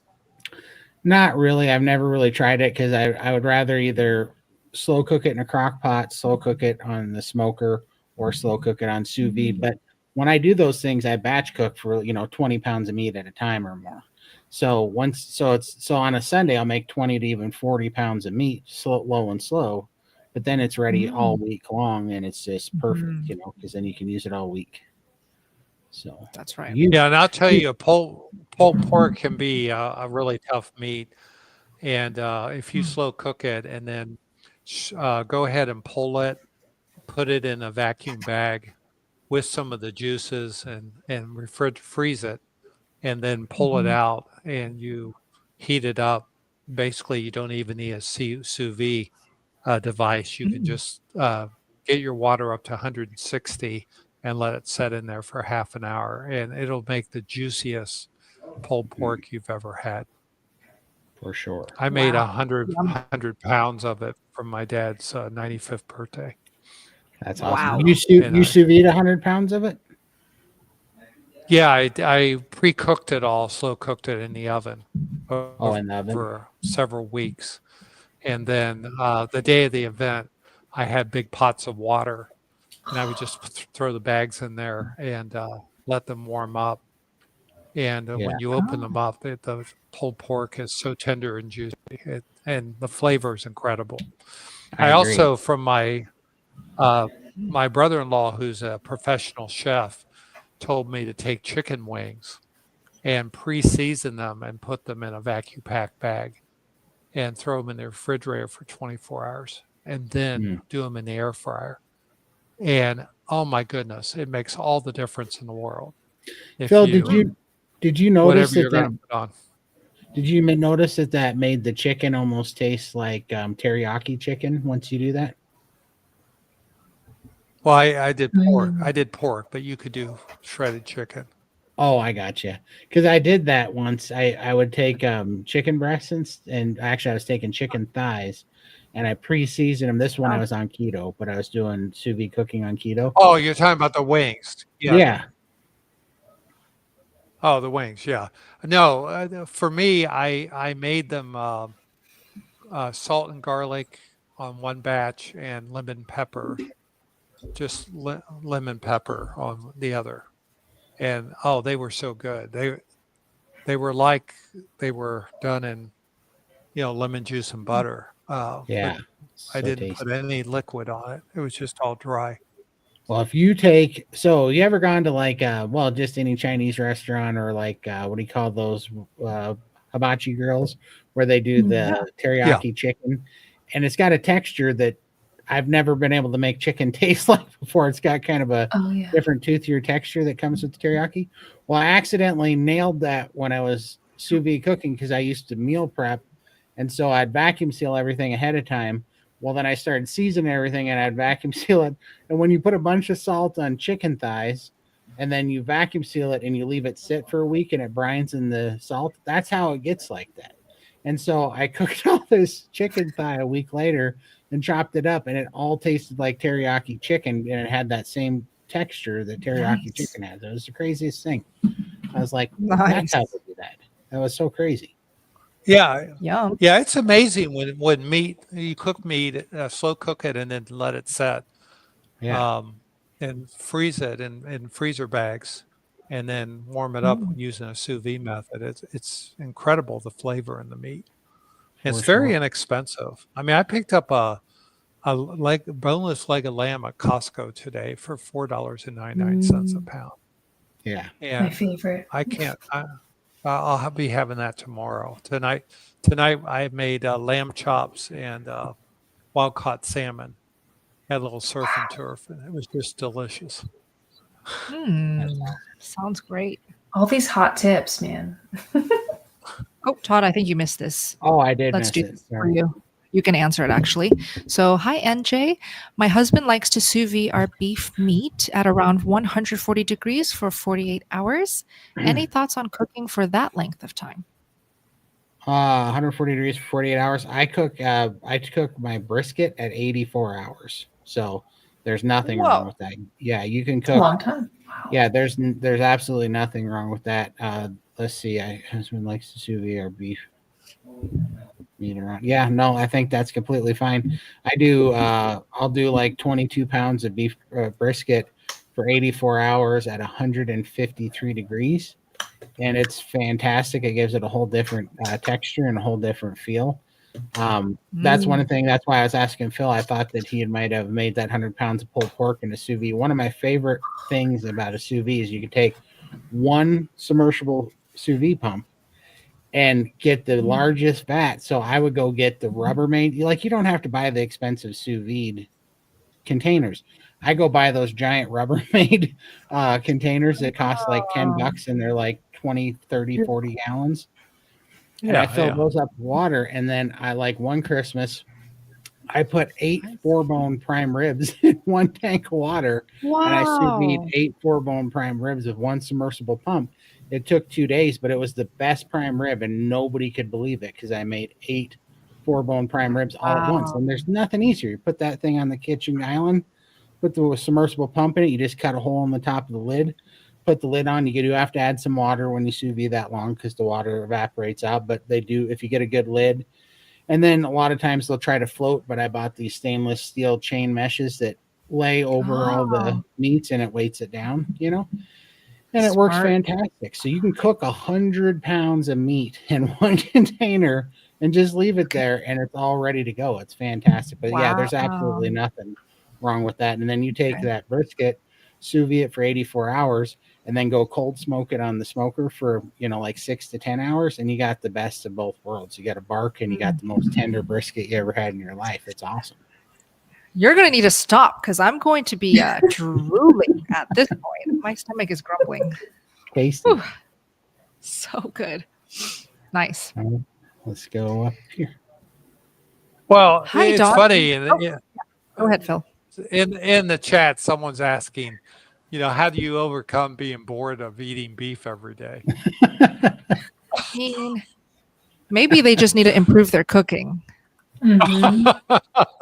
Listen, Yeah. would you rather have an 84-hour slow cooked prime rib that's been cold smoked for 6 hours or a freaking Pop-Tart because it's different, It's like that's what literally makes me laugh when people are like, your diet's so restricted. Wow. I'm having a rice cake. Like, who cares? Have your stupid rice cake. Sure. Have you ever had smoked Oh prime my rib? goodness. We're eating like Yeah. kings and queens over here. I'm Super blessed. We really are. We are. Yeah. And honestly, we even really if are it's ground blessed. beef, if you just Oh, cook ground beef in a creative way, it is a luxurious meal. Meat is just a luxury. It really is. For sure. It's a gift. I love ground beef and then crack some Right? eggs over it and cook it. Oh my Yum. goodness. It is Yeah. the best thing in the morning. Yeah. Scrambled eggs with ground beef in it. It's just unbelievably good. You add bacon, it's even better. Yeah, you know what I've Oh. been doing lately is I take New York steaks and I cook them in the air fryer or I smoke them, but I'll make Yeah. like 4 of them, and then I fry up usually like 2 pounds of sausage, and then I fry up 2 pounds of bacon, and I fry out 2 pounds of hamburger, and I put it in a giant bowl, and I mix it all up, and then every morning for breakfast, I've been cooking like 8 to 12 eggs and taking just a handful of that meat mixture out and making a meat omelet with ground beef, diced up rib prime or New York New strip York. steak, Yeah. bacon and sausage, and it's the best thing ever. Dang. I mean, it's so good. It's like I'm like, I don't know why this isn't on a restaurant menu. This is the tastiest like scramble bowl I've ever had. So good. Wow. I am so hungry now. You have no idea. Well, we Yum. only got 36 more questions. Well, I mean, sorry. We're at 3 hours, Bella. So Dang I it. know. We're getting I fine know. now. Yeah. So just a heads up, I will need to wrap up soon because, like, seriously, I have to eat. I'm pretty starving after hearing you guys talk about those things. But also to be polite to all the guests here, 3+ hours is a bit. It's a bit long. So thank you guys for all the questions. We will do a handful more and then we'll resume next week. So do come back next week. By the way, Todd, next week we'll do it on Thursday if that works for you, just because I'll For be on sure. the cruise. Yeah. Yeah. Sounds good. That'll work. All right. So next week we'll be on Thursday night. Just a heads Absolutely. up. Okay, Dawn. Awesome. All right. So this is for you, Todd, and everyone, but Todd can take it. How much iodine should I supplement with? 36 years old, male, currently taking 5 drops of Lugol's 2% per day. Thanks. All right. I don't know how much you should supplement with. I supplement with 50 milligrams of 5% a day, which is 20 drops. However, I know the Phil will give you a much better answer than I will. So I'm passing that one to Phil. What are your thoughts, Phil? well, I just go with what Dr. Brownstein talks about in his book on iodine. and he recommends supplementing, if you're going to supplement, to work your way up to 25 milligrams. And what is that? Is that 10 drops of 2%? I think. I always have to look it up. If you Google How it, many? you'll- 2% is 50 drops. Oh, sorry, 10%. Sorry, it's 1 milligram per drop of 2%. So anyway, I can't memorize all this in my head. There are free Yeah. Lugol calculators on the internet. You just go in, start with 25 milligrams. I think you went to 50 Perfect. milligrams, right, Todd? Yes, I am at 50 Yeah. milligrams. If you said 25 milligrams at 2%, that is 25 drops. At 5%, it's 12 and a half drops. Yeah, that seems like too many drops to me, Okay. Todd. But I'm so 100% certain that 2% is 1 milligram per drop.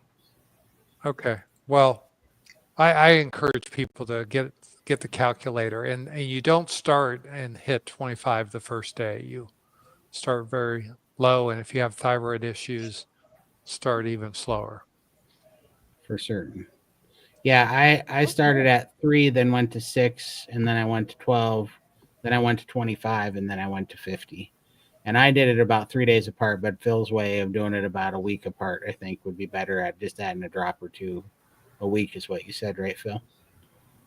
Yeah, and if you're have Hashimoto's, you got to put a drop in some, like a quarter cup of water, and then take about a drop full of that solution every day.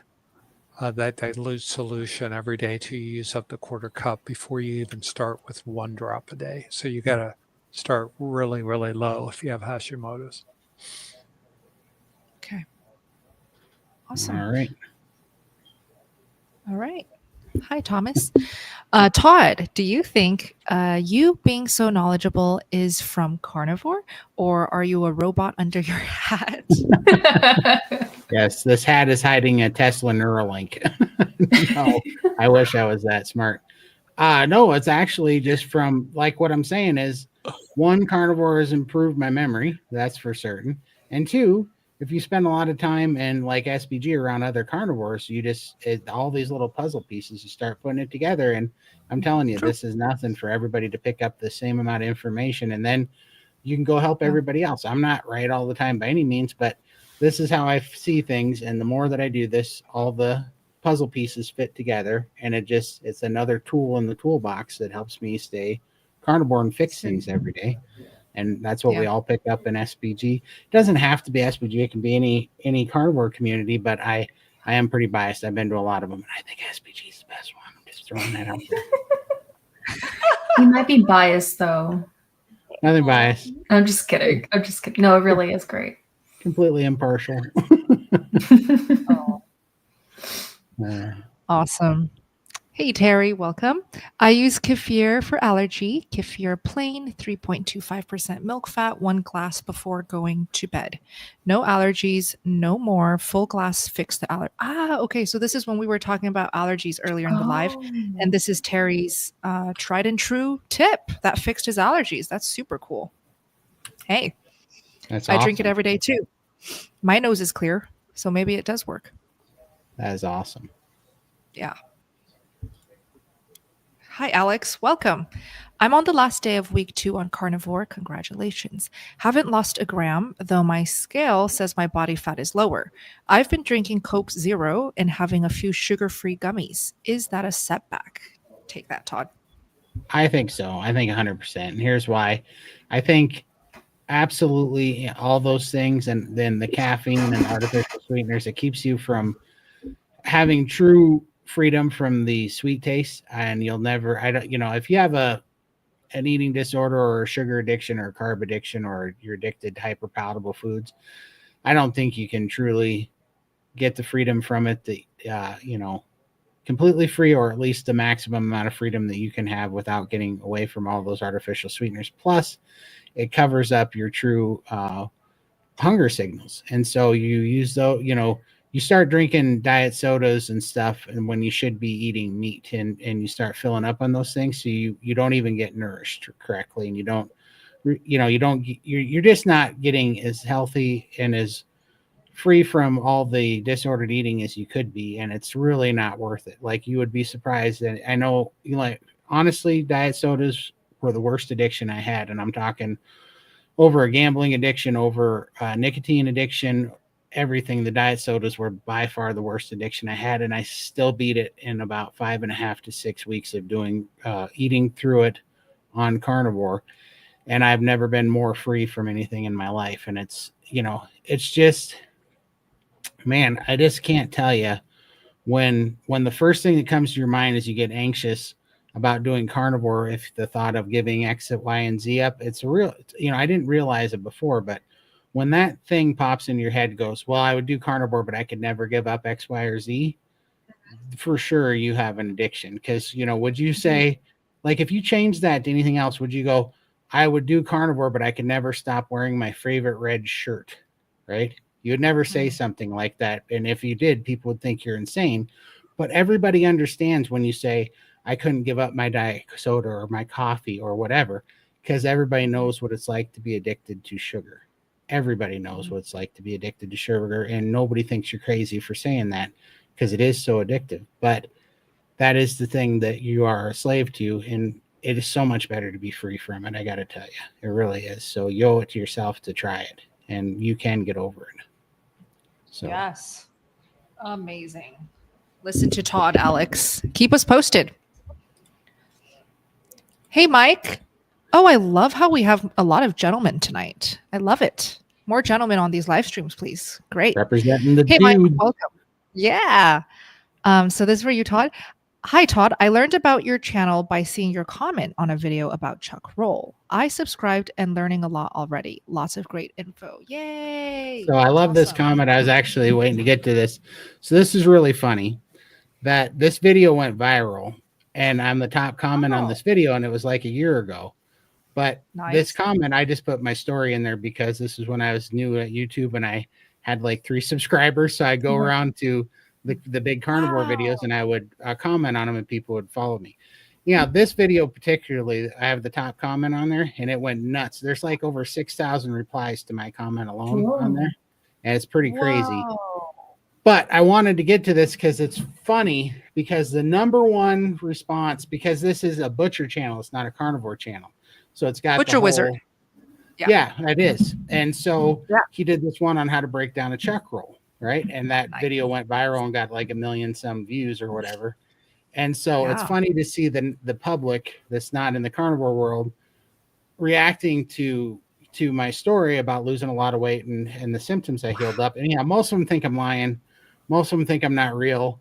Most of them have all these really strong opinions about. But one of the funniest things that I want to address, because I've been waiting for a time to address this, is that I don't know, like probably 20% of the comments say it's not Carnivore that was successful for you.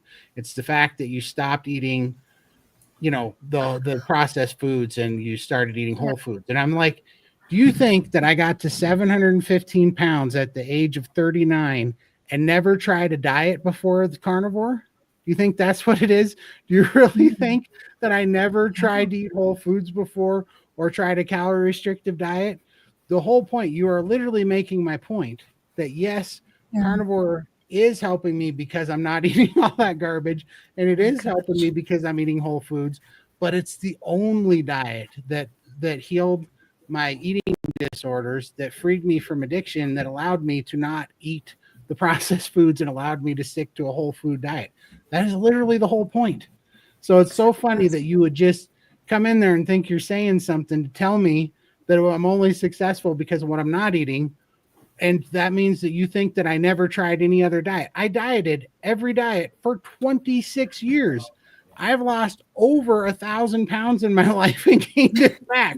I have tried every diet. This is not like, I'm not winging it. I'm not guessing. I didn't just try my first diet and slipped into Carnivore and got all successful and lost 320 pounds. You're out of your mind. Yeah, I've been waiting to say that for a while. Glad to get that off your chest, Todd. We should extract all of that, your rant, and post it as a Sure. YouTube video. Your Yeah, response. Yeah, I'm on it because it's just so funny. That comes in like every 5 days now. Somebody will be like, dude, just so you know, you should add some veggies in because you're not losing weight because of carnivore. You're actually losing weight because you got rid of the processed foods and you're on a whole food diet. It's like, whatever, Pacholi boy, get off me. Honestly, that we're just all indoctrinated. We all were taught the same thing, the food pyramid, and they don't know that the food pyramid and a balanced, quote unquote, balanced diet comes from a lot of studies that are just fraudulent in nature. And also, like, if anyone, oh my gosh, you got me fired up, and I was falling asleep earlier because I've been up since 5 a.m. But this is so much fun, Todd. Keep being you. Keep showing them. Yeah. For my sure. gosh, Yeah. Ellie, I don't want you to fall asleep, and thank you so I'm much just for kidding. spending 3 hours with us. No, I was we're kidding about grateful. falling asleep. No, I honestly, this has been so much fun. And I'm just Good. like super honored. And I don't know why you asked me to come on, but I really, really appreciate it. Because you're great and we love you. That's why. Absolutely. Thank you. Amazing. All right. Just so I don't keep putting them up here, how many more do you want to answer? One more. Let's do one more and we'll wrap up. Okay. All right. Perfect. By the way, before I get to this one, hi, Bev.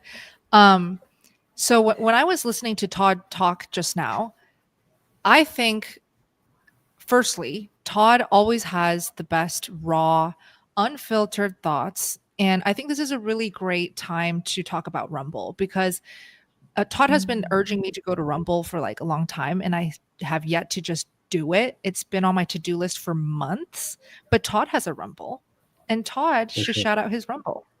Yes, please come over to Rumble because as soon as we get enough people, we're going to start going live on there where we could stop being tethered, because I definitely don't say 90% of what I want to say because I get hard blind community strikes. And because, I think YouTube hates one, actual humor, and two, actual, truth. They seem to hate it. So, and I only get one more hard strike and then I have to start a new channel. So, no, that would be awful. That's fine. So, in order to save my channel from having to start back for the last 15 months, we're going to start doing it on Rumble. Where hopefully, if Rumble gets big enough, YouTube will have to stop being a bunch of gatekeepers of free speech, and I will stop saying that because we're on YouTube. But anyway, that's how, can you feel me getting demonetized? But that's my opinion on it. So Todd's link to Rumble is in the description box. It's actually in the description of every single Friday night live stream. So check it out, guys. And I'll make my way over as well. Let us know if you guys are on Rumble too. How do you guys like it? Put it in the chat and in the comments. Awesome. You can also follow me on X. They also let us speak on X too. So. Oh, nice. That too, also linked. Awesome. That works. Cool. Okay, Bev, you're the last question. Thank you so much for the question. What exactly is oxalates? Phil, do you want to take this? Oh, I am so bored with oxalates. Aren't we Can you guys all? hear me okay? Yeah, we hear you. Where do I take this? So oxalates is an anion in your blood that is deposited along with all kinds of things. Can cause kidney stones, gallstones, and when people go on carnivore, they have a lot of oxalate load in their body from basically plant-based diet because plants like spinach, for instance, has a lot of oxalates in it. Pepper, lemons, just about everything from the plant world has some oxalates in it. And when you first go carnivore, your body wants to clean out the oxalates.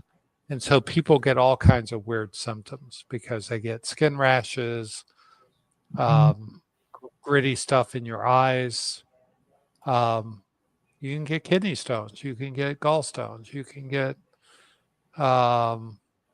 nasal congestion. tons and tons of stuff. And who's the lady that does the book on oxalates, Bella? Yeah, Sally K. Sally Norton. Yes. Norton. That's, yeah. Because I think a lot of excretion of waste products in our bodies, people just use the term oxalates. And I think we're getting rid of other stuff in our body, and not everything is oxalates. So that's why I'm being a little flippant with it, because we have all kinds of detoxing going on in our body. When we get rid of all the processed foods, we start to break down visceral fat and all the things that are stored chemically in our fat through our lifetimes. And oxalates are one of those, histamine's one of those, but there's probably lots of other old metabolites and broken down cells that we excrete too. So yeah, I'm pretty sure I've been spending the last 8 weeks excreting some like 1994 Taco Bell. Yeah. Well, you had a whole week of renal colic, kidney stones.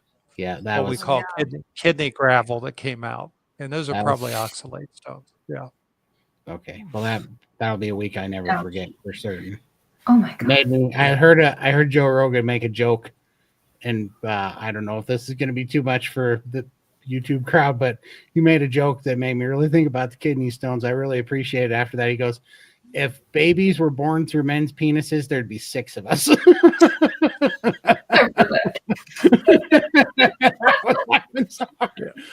There wouldn't be that many. There wouldn't be that many. Exactly. Like, that's an overstatement. I did not want to imagine that. Exactly. I was laughing so hard though, because that was right after I had passed the 3 kidney stones. He's like, "They come out men's penises, there'd be 6 of us." That's a fact.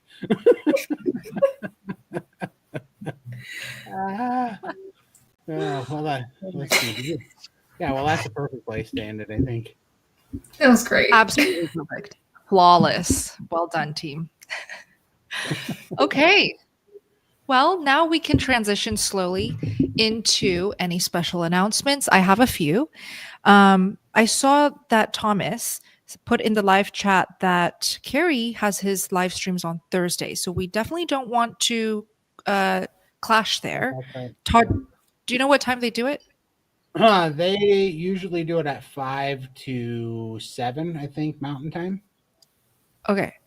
But I'll see what we can schedule. But could we do it Wednesday or Sunday instead?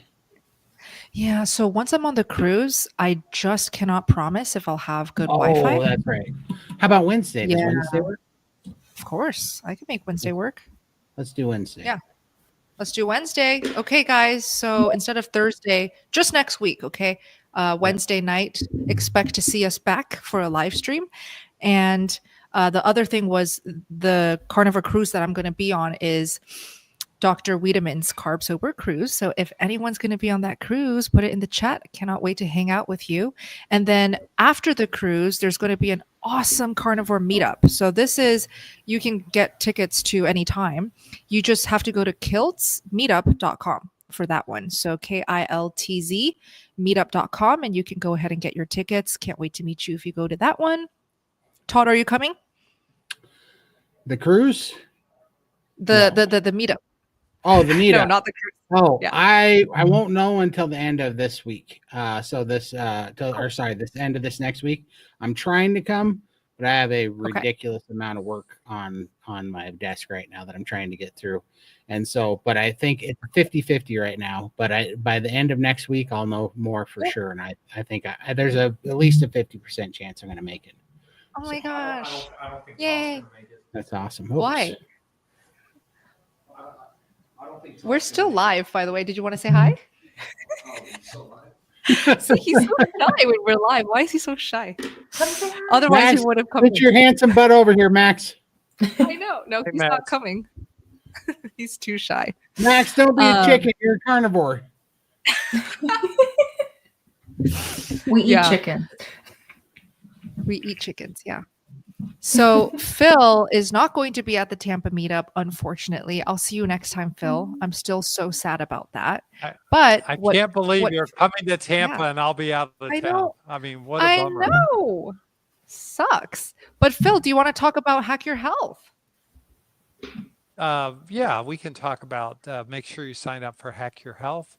It's in November in Tampa at the Tampa Convention Center. Yay. Use the discount code Carnivore, all caps, for a $100 discount. So sign up now. You get a great discounts.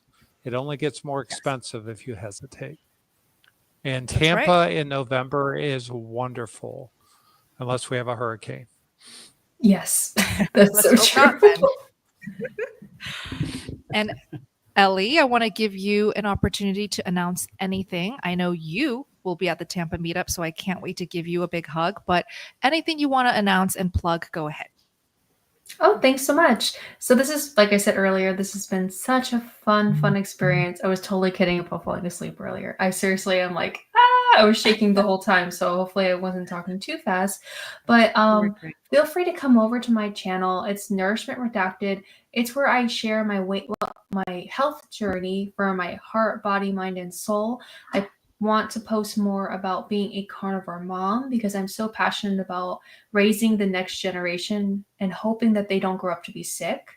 If I did see some questions about like carnivore pregnancy and stuff like that, I do have I have a podcast on there called Mother Knows Best, where I invite low carb, meat-based mothers to come on and they share their experience about raising kids and the proper human diet. And then I also have a second channel called At Linus Lifestyle, where it's a show focused on women sharing their story every single Tuesday night.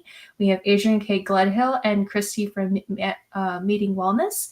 And it's a lot of fun to come on and just celebrate healing. And so I hope to see you over there. And Bella, you should totally come on Lioness. I think you'd be awesome. Oh, I would love to. I would love to. Thank you for the invite.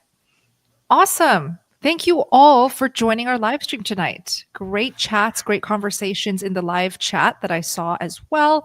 Come back next week, Wednesday night, just next week. And Ellie's 2 channels are linked down below in the description box. Thank you all. Love you guys. Have a great weekend. Bye.